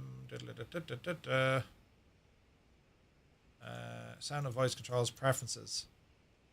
I think there's a way we can jump back into it. I think. I could be wrong. Switch to freelance. You're currently in advanced career mode. You own and run a company. Long-term contract. Switch to freelance to step back into job-by-job rhythm. Aircraft and missions come bundled per charter. No fixed cost accrued. No payroll. The sidebar. So I think we can just swap back into this. Take a breath from company management. You can only switch once per week. Okay. So what I'd say, Cyrus, why don't you can switch back. You can now once a week, but you can switch back. Now, if you need to switch back and it was a mistake, let us know. We can ask OnAir just to transfer you over. OnAir, the team behind OnAir, they're lovely people and they're very approachable. They have a great Discord community, right? So you can keep flying anytime, earn cash from charter routes, climb the freelance ranks, discover new destinations, zero company chores. You're not worried about maintenance, fleet management, or payroll. Your company is paused. Think of it as just putting on autopilot. So maybe try that, Cyrus. Go into the advanced mode, and that should give you access then into the fleet hangar, and you'll see aircraft market. All right. But again, this can be as straightforward or as busy, as you want. All right. That's with the company, and then you have training. They have this new thing that you can do the aviation quiz. I think it's once a month or once every few weeks. And you can unlock additional skill points by taking a quiz. And it's difficult. And the questions change and all this kind of stuff. Do you know? You can see the market in the old app. That's strange. So when you click on dashboard, fleet and hangar, you can't see aircraft lookup. No? That's interesting. Aircraft moderation. Any questions, pop them in the OnAir Company. Yeah. So we have our own Discord channel with OnAir. So if you have any questions, pop them in there. Malky's in there. I'll be in there. Airwolf will probably be in there if you have any questions on it. All right. Every test flight submission joins a shared queue visible to all players. So that's when you want to add aircraft to the sim. It pretty much knows all aircraft, but there might be one or two brand new or, not very popular. You know what I mean? But yeah, if you can't see it in this, go into the older app. I'll show you the older app. Which still works. I just prefer the new one. I think it's just faster. I think it for me, it just works better. Do you know what I mean? So right, we'll have a quick look at this.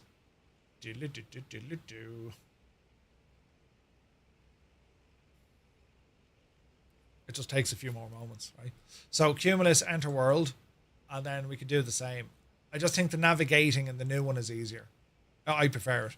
But we can still find the stuff up here. We go into my company, we look at my aircraft, right? So this will give us the same list of aircraft.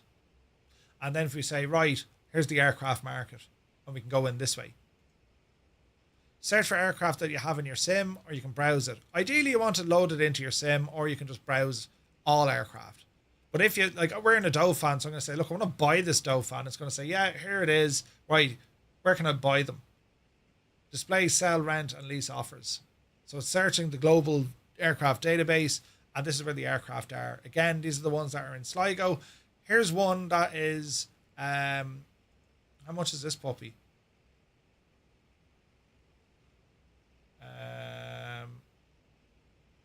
585,000 versus, 943.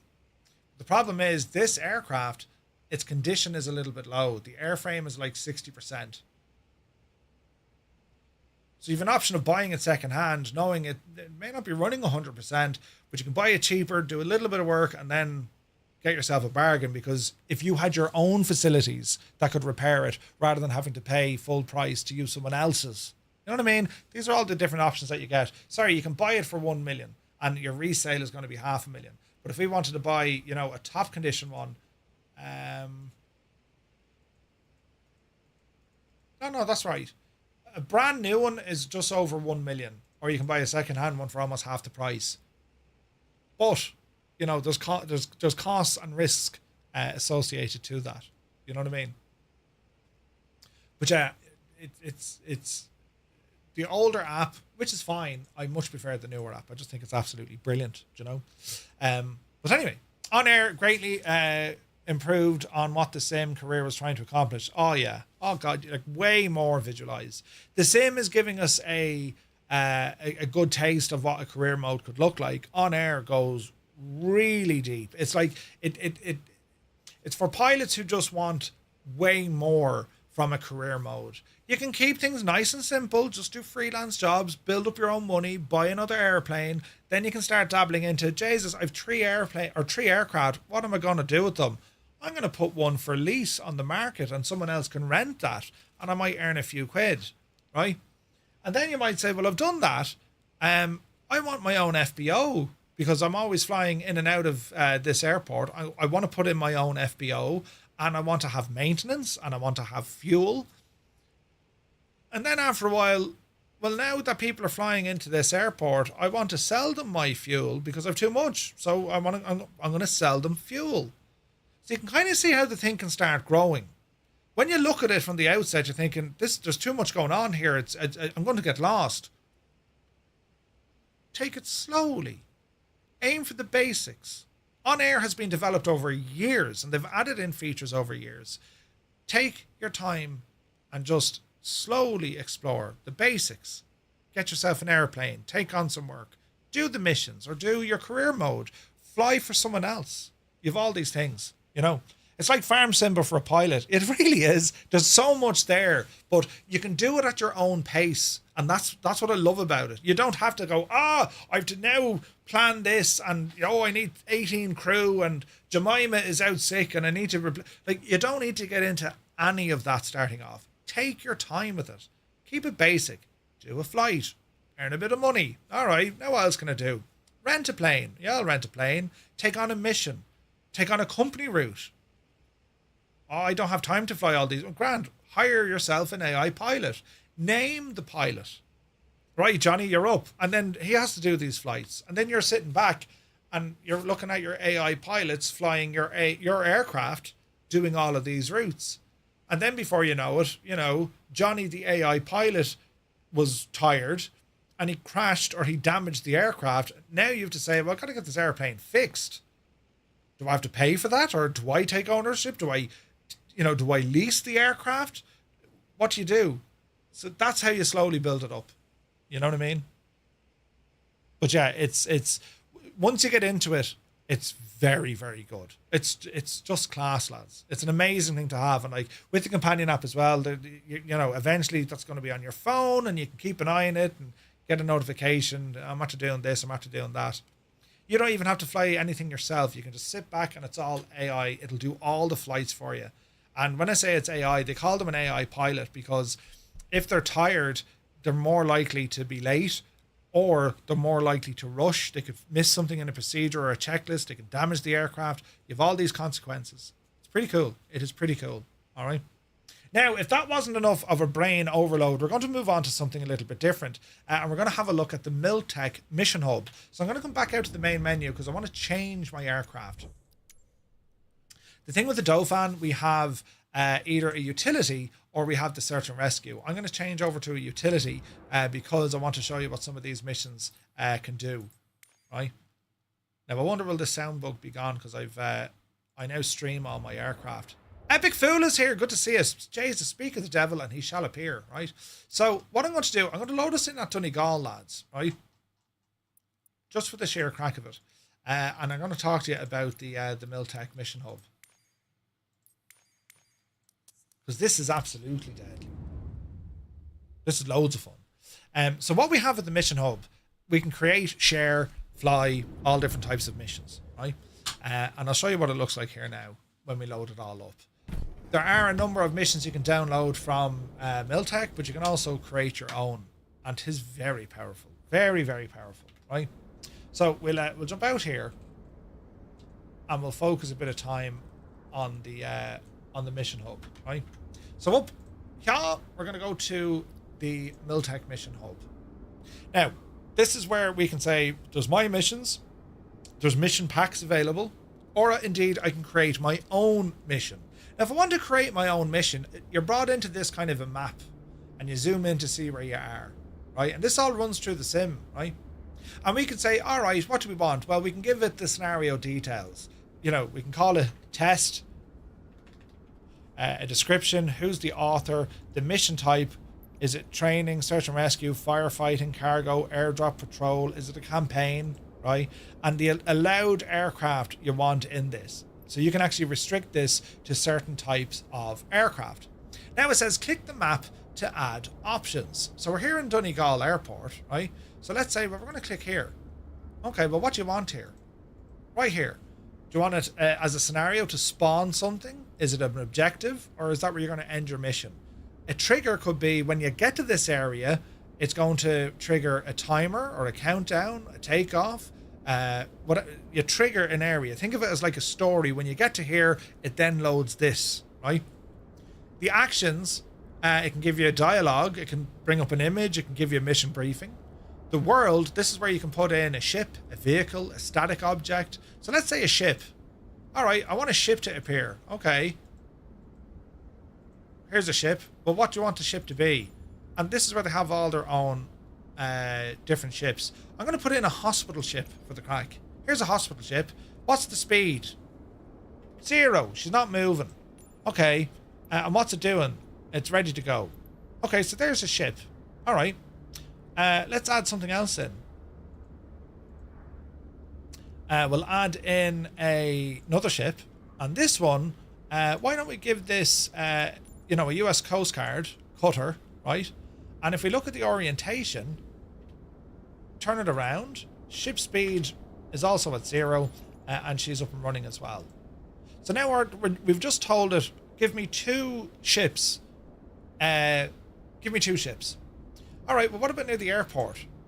Actions, world, we can go vehicles, static object, which could be whatever you want, right? So you can say, well, what is it? An astronaut capsule, medical tent, pallets, and how it's, let's go with a cannon, right? Orientation, let's point this out to the west, 250, right? So it's facing that way. And we can move this if we want to, right? So maybe 270. That's a bit better.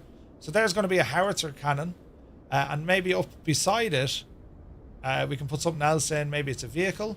What sort of vehicle? It's an ambulance, a fire truck. You can see what you have. UN armored vehicle for the crack, right? Its orientation, call it, 250, and he's driving at a speed of 5 knots. He'll end up in the drink. 180, right? So you get an idea, right? Nutty Taff, have a good one, bud. Other things we can add in then, world, we can look at a visual effect. Okay, well, there's something happening here, but what is it? There's smoke or there's a fire. Ooh, Bejani, there's a fire. We'll go red smoke. All right, well, what's it doing? Its altitude is 0, but it'll start climbing. All right, for red smoke.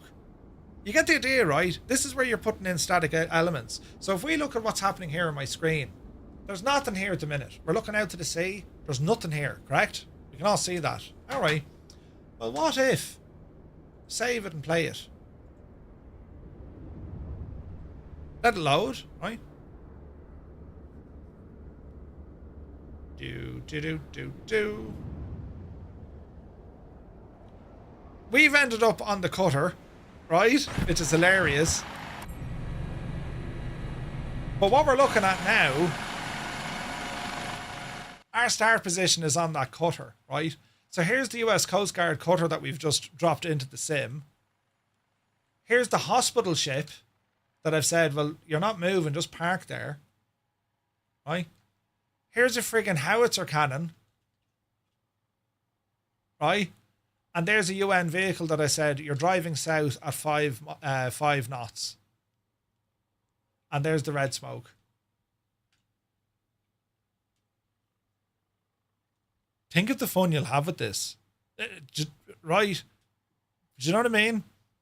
Not only that, but this is where it gets really interesting. We could set up that when this vehicle gets to a certain area, it then triggers something else. Maybe it turns back. Maybe it adds more people. Maybe it explodes. Maybe at that stage, when it gets to a certain area, the hospital ship starts moving on. So you get the idea, right? And this is how you build it. You create all of this yourself. You can share it with your friends. You go flying and all the sort of jazz. That's the Miltech Mission Hub. It is quite outstanding what they've managed to do. And it's only going to get better, right? But we're not here to do this. We're here to do one that was pre-made for us. So we're going to go back into the Mission Hub, right? We're going to have a look at My Missions. My Missions was the one that I got from Epic Fool. We have 3 quick options for you to try: search and rescue, firefighting, and a bit of messing. So Epic Fool made this one for me, right? So we're going to play this one. It'll reload and we can mess around with the weather and all this kind of stuff as well, right? Larry, good to see you. A floating turret. Yeah. So that's going to load us in cold and dark. Epic has created this for us. We'll give it all a few moments, right? And what we can see here, look, extinguish the fires, pick up a sling load. So we've objectives that we need to do. We've objectives, right? And if you look, well, Jesus, there's a fire over there. Look, we can already see there's a fire, right? So let's go in and get this up and running in the sim, because we can now play this mission, right? We can play this mission. So let's see the weather. It's live weather in Donegal. We'll turn that off. We'll bring it down a bit with the wind, and we might bring the time of day back a bit just to make this look a little bit kind of, you know, right? So we've all sorts of things going on. So our first mission here is, well, we're going to try and put out that fire. Is this a facility to torture us VATSIM controllers? Yes, it is. So let's go ahead and get the aircraft up and running, right? So let me see. Power. Exterior. Cargo hook, yes, but I also want the Bambi bucket, right? So it's now telling me, yeah, you've just grabbed your Bambi bucket. Brilliant. Remove all of these, and let's go ahead and get some power into this aircraft, and let's get going. So we're going to go fuel pumps. Close that. Get some avionics turned on here as well, right? And what else I want to do up on top? We're going to say cabin notices. If this is in your way, you can get rid of it, right? It doesn't need to stay there. Anti-collision position, and let's get some power into the Dauphin. Most importantly, this took about 10 to 20 minutes to put it together. It's nuts what you can do, man. It is nuts. So our first job is we're going to put out that fire. And this is where you need to bind all these additional controls to your aircraft, right? Otherwise, it'll look at you and just go, huh? Now, I do think there's also certain things inside the Mission Hub that it just kind of allows for limitations with aircraft. Let's say, for example, that they don't actually have, you know, a way to open your Bambi bucket. It'll get around that, you know.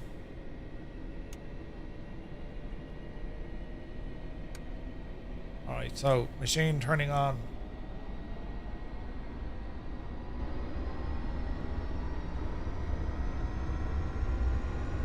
Start her up.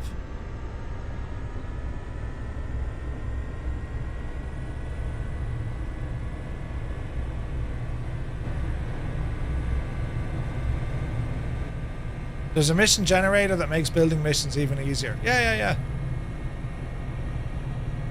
Hello there. Jesus, that's terribly immersive. As soon as Murph started the mission, my local firefighters started the sirens. That's hilarious. I love that. Is it Rayjun? Welcome in. Many thanks for the follow. You can also tweak it later in the mission hub. Yeah.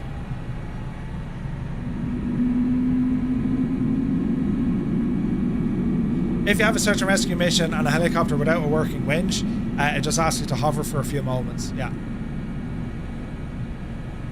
Although this one didn't, Epic. But I think that's the way you set it up for this chopper, wasn't it?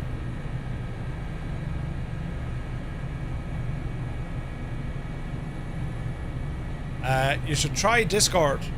We have Discord.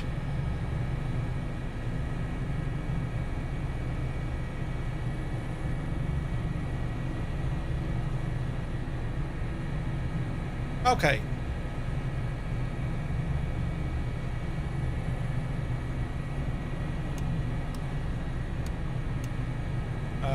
Pedo.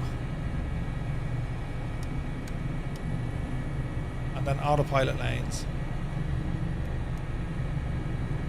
Alright. Are we ready, sports fans?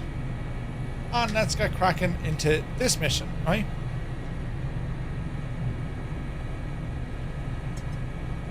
Alright, let's do a thing.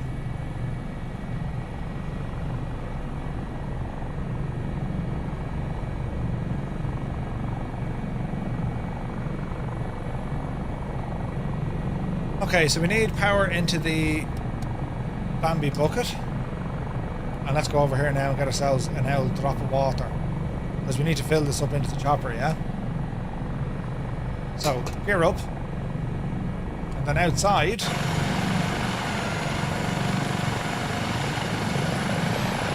there's our Bambi bucket.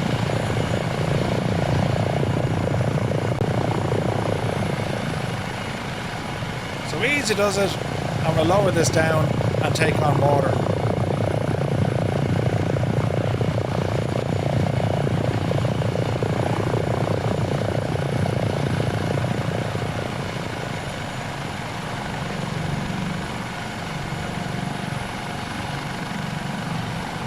Easy now.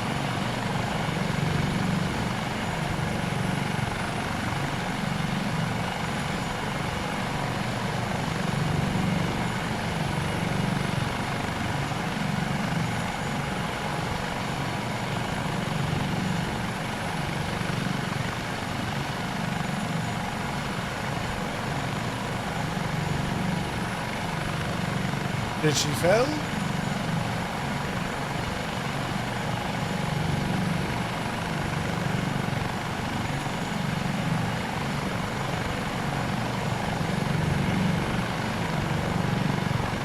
Yeah, the mission hub is a blast. Okay, so we got water on board.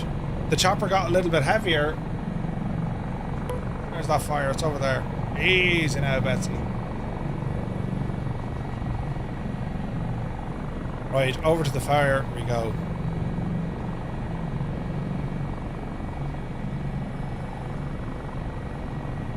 Hopefully this works.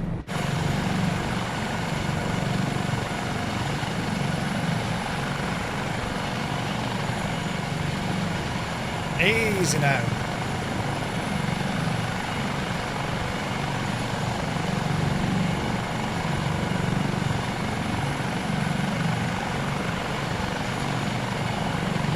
Easy.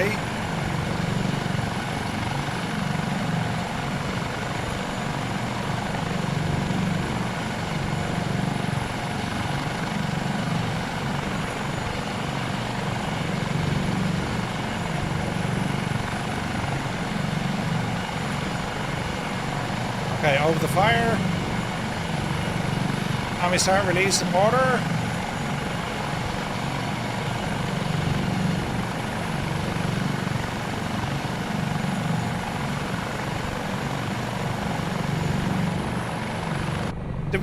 Did we get rid of it? Yes we did.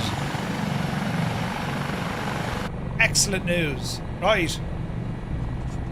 Now we need to grab a sling load. Let's see here now. Right, fly us back toward the airport. We're now finished with the Bambi bucket, so we can put that off. Yeesh, good luck to you. And now we need to grab a sling load, right? So easy does it. Pick up the sling load so we can see we're getting a distance and also a heading, right?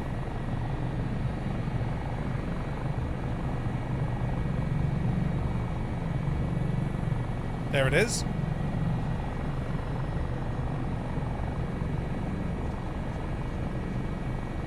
So it's just down beside that fire truck, so we need to be very careful coming in here.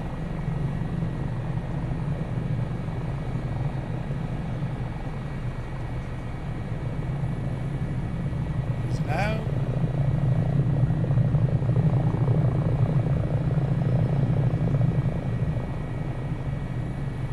Just went a country mile out there, didn't we?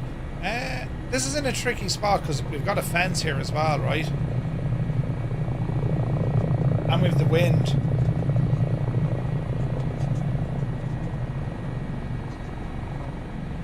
So let's see what we can do here.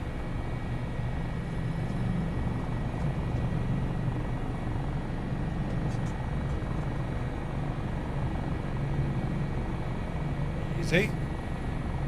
So it's telling us to hold between 10 and 40 feet, so...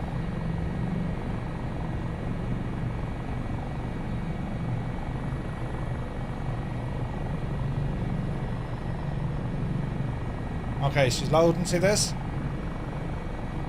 No.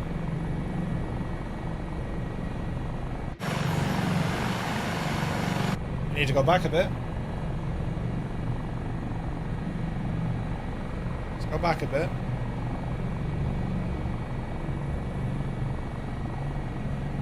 Watch out for that fire truck.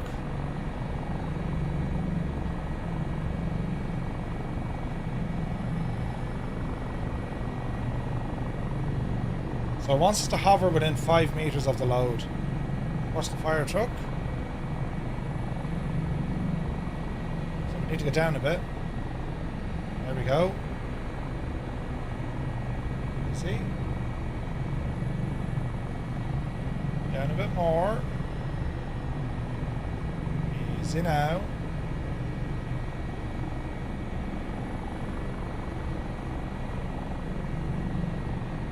Are we too far away? You're miles off at your muppet.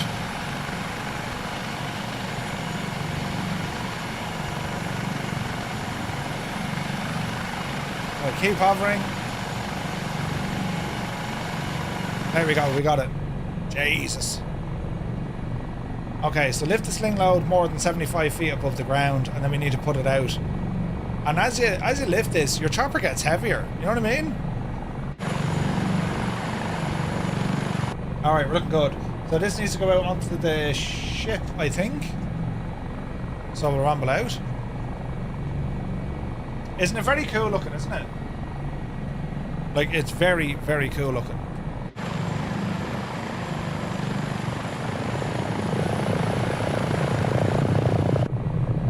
Right, easy now. Take it fierce handy. Nice and easy. We're looking okay-ish. And we want to fly over to where that chopper is, or where the ship is, right? So what's our altitude? Looking good.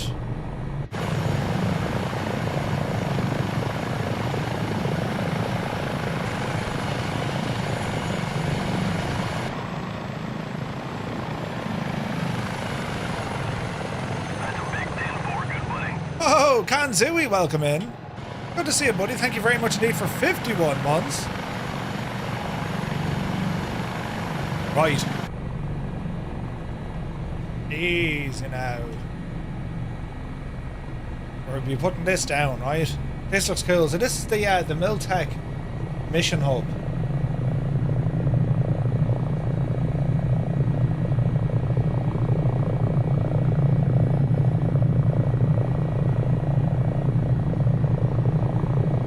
Need to gently put this onto the ship.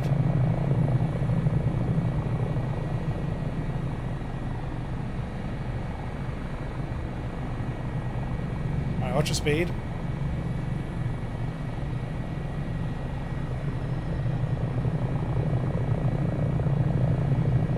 And we have a little, that icon up in the top right hand corner, that's telling us the distance and the heading away from our target. Yeah.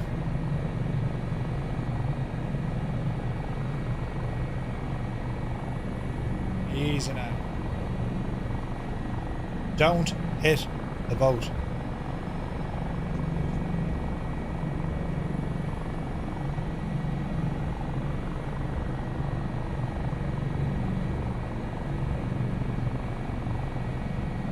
Nice and easy.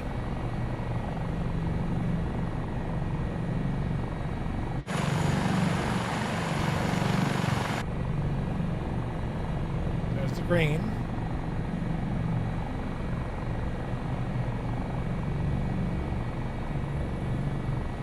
Now, very gentle. Entering delivery area, see that?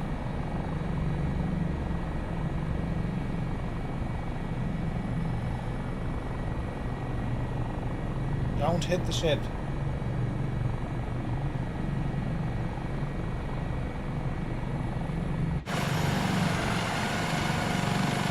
We're probably too far forward.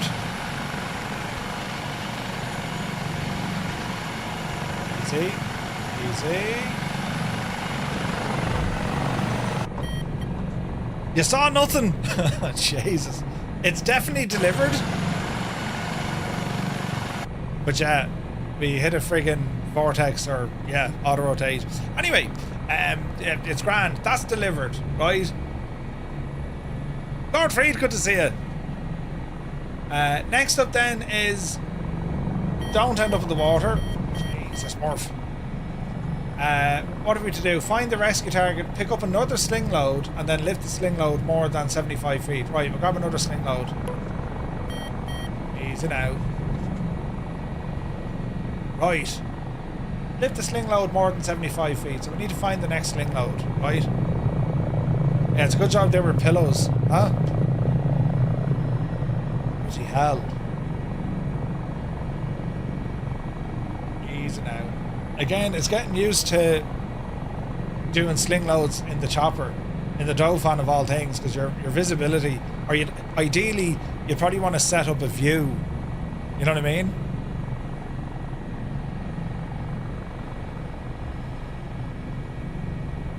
Alright, so we've another sling load in here somewhere. Easy now.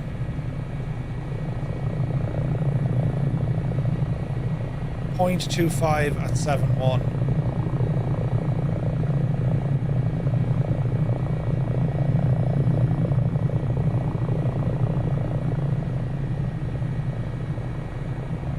Easy. Easy. There it is. So we'll grab another sling load.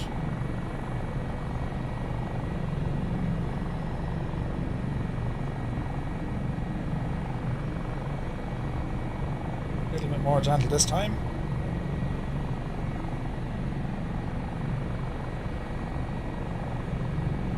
Forward a smidgen. Right a smidgen.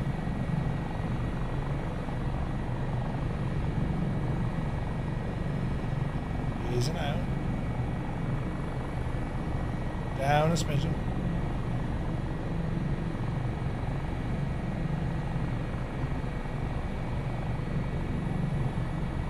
Down another smidgen.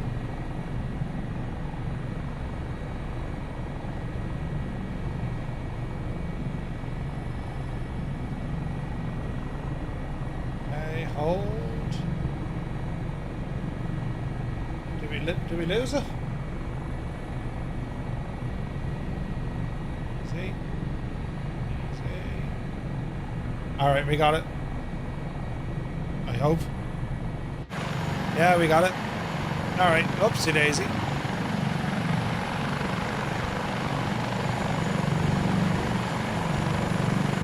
Okay, so this one lifted up to more than 75 feet off the ground. Green light. And we dropped this one where that smoke is just over there. I try to do this in a way that you don't make a complete and utter hames out of it, Murphy.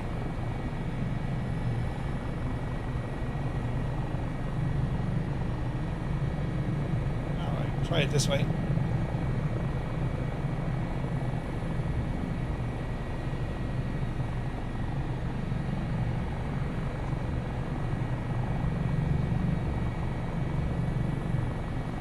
Get ourselves into the wind. Okay, watch the rate of descent.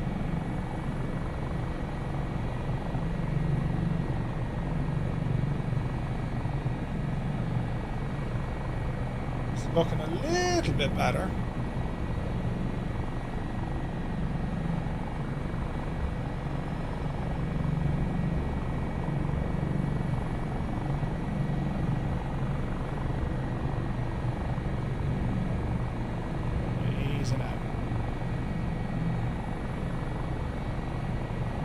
So deliver the sling load. Am I where I need to be? Probably not. Okay, she's delivered. Dreamy, sleepy, nighty, snoozy, snooze. Imagine doing that to someone's it. Jesus. Right, so next up then we have a last reported position, and then we need to find the rescue target. Now I don't think I could do this with this chopper. We've no winch on this, right? But let's see what happens. So we need to find the rescue target. It's on a heading of 256, which is out this neck of the woods, 1.3 miles. And again, we can change the time of day, we can change the weather, we can do all that kind of stuff as well, yeah? Alright, we're a mile out.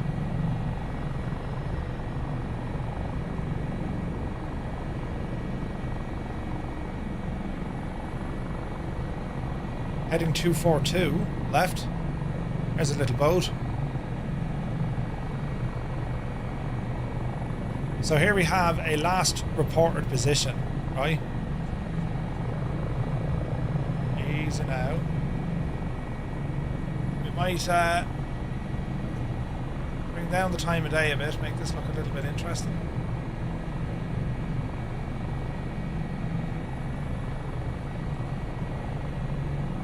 We're also aiming for a searchlight on here as well.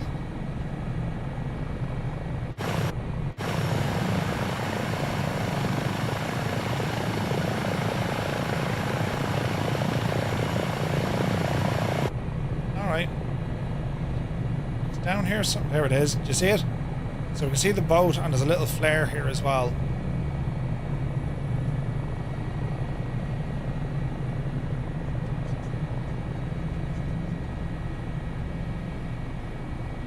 Easy now.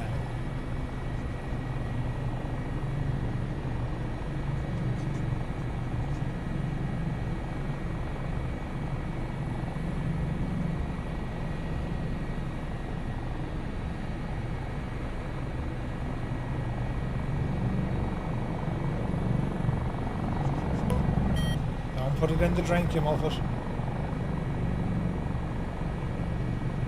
Okay, so that's our boat.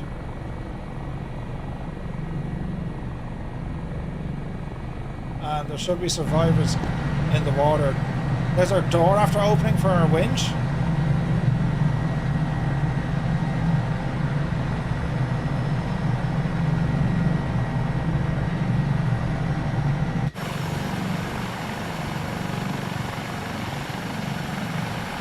There's our spotlight. So there's someone in the water. We've got to rescue them. You guys see that? Alright, so that's using our own searchlight on the chopper. So we got to hover within 20 meters of the target. Hover 20 to 70 feet above the ground.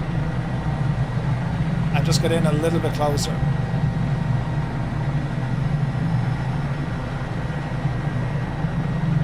Now it says lower the hoist. I don't have a hoist, unfortunately.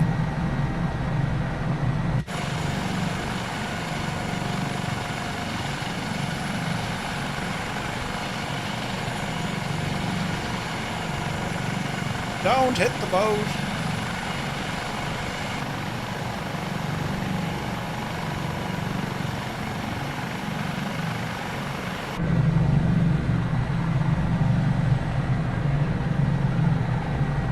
pretty much above them now, right? You have a winch on the Aircore Heli. Not on this one though. Unfortunately, we don't on this one. This is the utility one.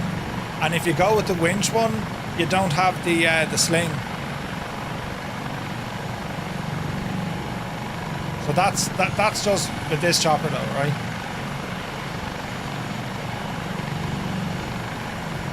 That's what I was saying to you, Epic. Just with this chopper, we can't do this part of the mission.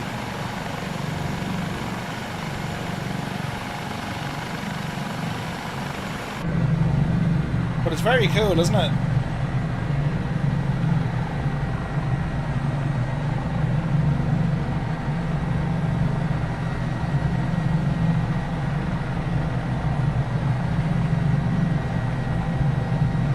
You may wait there, Chief. We're in the wrong chopper. I won't complete because yeah, it's built to integrate. Yeah. But you get the idea, right? What do you think, lads? Very impressive, isn't it?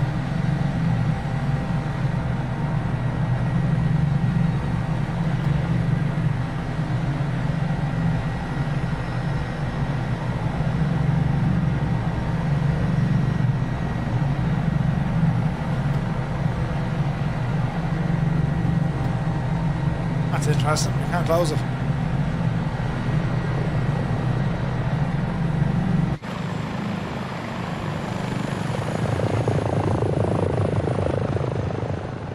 Isn't it only deadly, isn't it? So that's all using the mission hub from Miltech. It's absolutely deadly. Long Nuts is here, good to see it.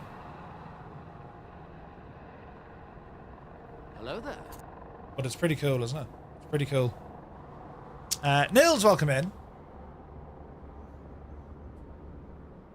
We didn't find Loch Ness. Unfortunately not. Do you know?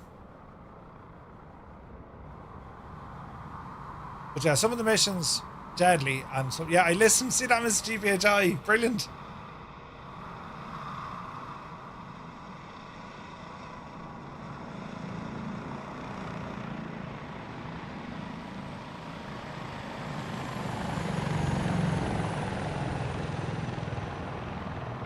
Isn't it class though, isn't it?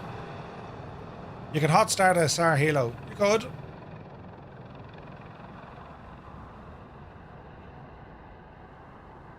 It's just class though. It's absolutely deadly, this thing.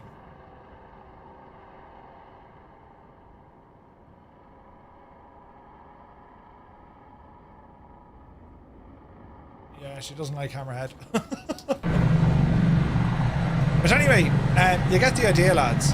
So that's all by using the Mission Hub, which is absolutely friggin' brilliant.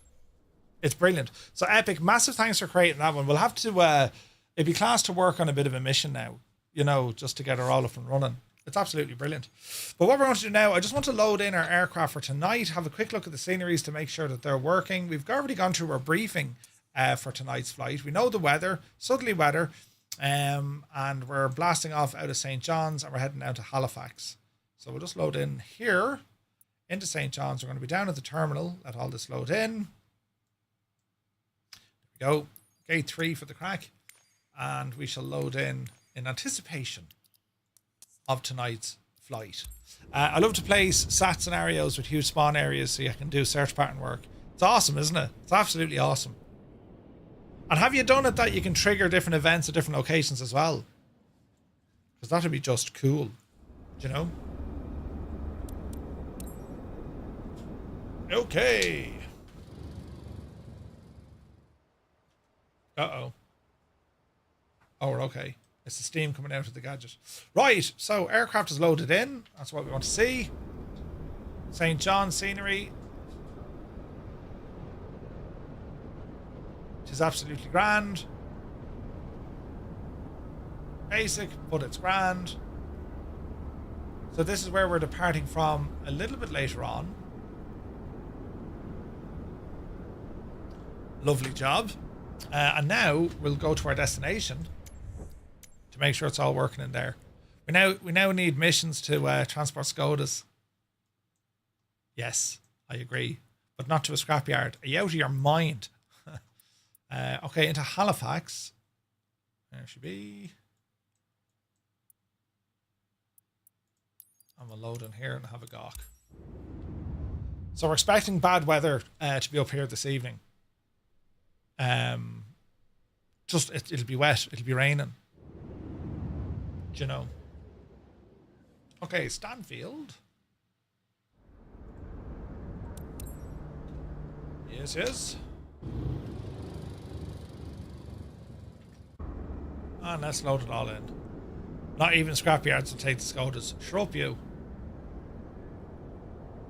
A Skoda would never go to a scrapyard. It would never need to go to a scrapyard. The only time a Skoda would go to a scrapyard if it's picking someone else up.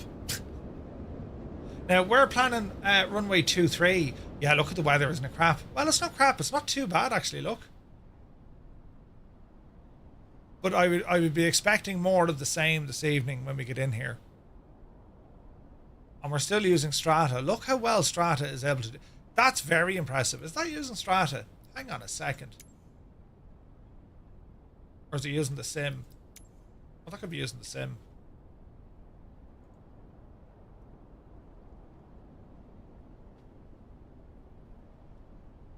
That's using the sim default. Right, leave it on the sim default because that looks absolutely insane, doesn't it?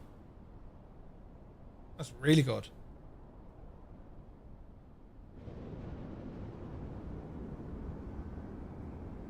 Okay, should look good. Plenty of detail. We'll just we're letting the sim load in all this scenery.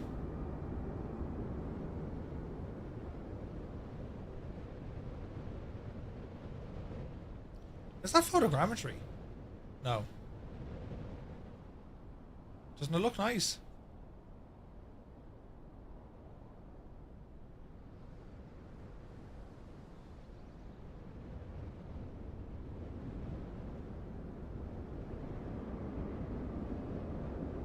It's been a while since we were here, lads. The last time we flew into Halifax was with the DC-6. Do you remember?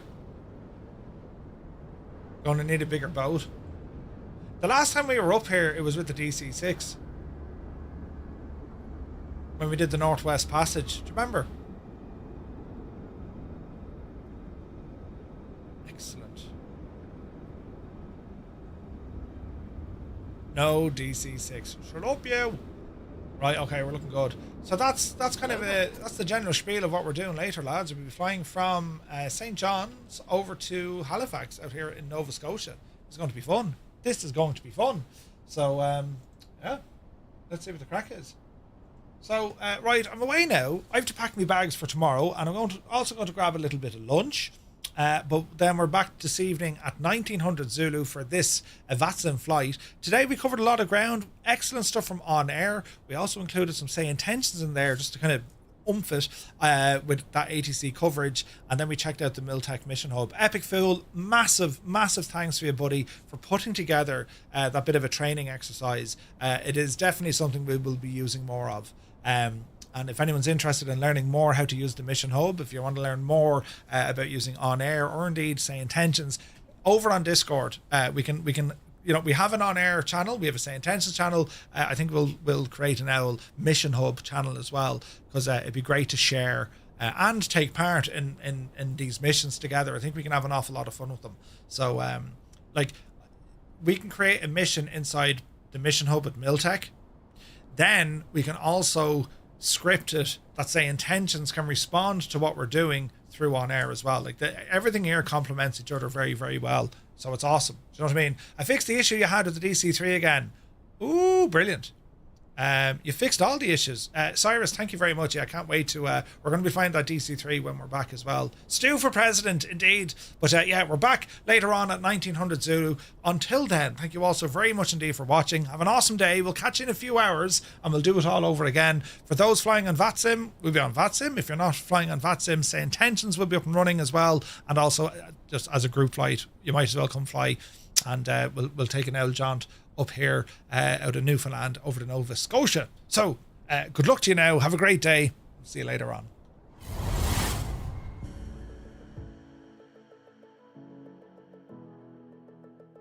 Where you can enjoy complimentary deluxe continental breakfast daily with afternoon hors d'oeuvres and a fully stocked OnAir bar. Get up there. Complimentary hot and cold beverages throughout the day. Fairmount Gold combines personalised... I'm sorry, did you just say hors d'oeuvres? hors d'oeuvres. Hors d'oeuvres. Oh no, I made a terrible mistake. For a warbird, it's one of the finest warbirds ever released in Microsoft Flight Simulator, considering you have the excellent work of Flying Iron.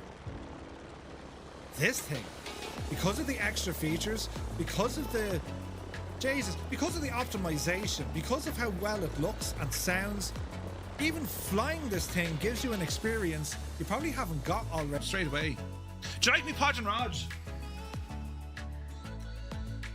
You ever see Podge and Raj, did you? With all me own teeth. Axe the back of me sack. Jesus, I didn't think you'd say that. Right, anyway, that's enough of them. Right, we'll get into it anyway, will we? Come on over here with... I rarely use this word when it comes to flight sim add-ons. I reserve it only for the special kind. But, like, there's no point saying anything other than, this is shite. It's shite. Like, did I miss anyone else? Oh, Jesus, watch what you're doing, Murphy. Oh, no! The dreaded chat! I know!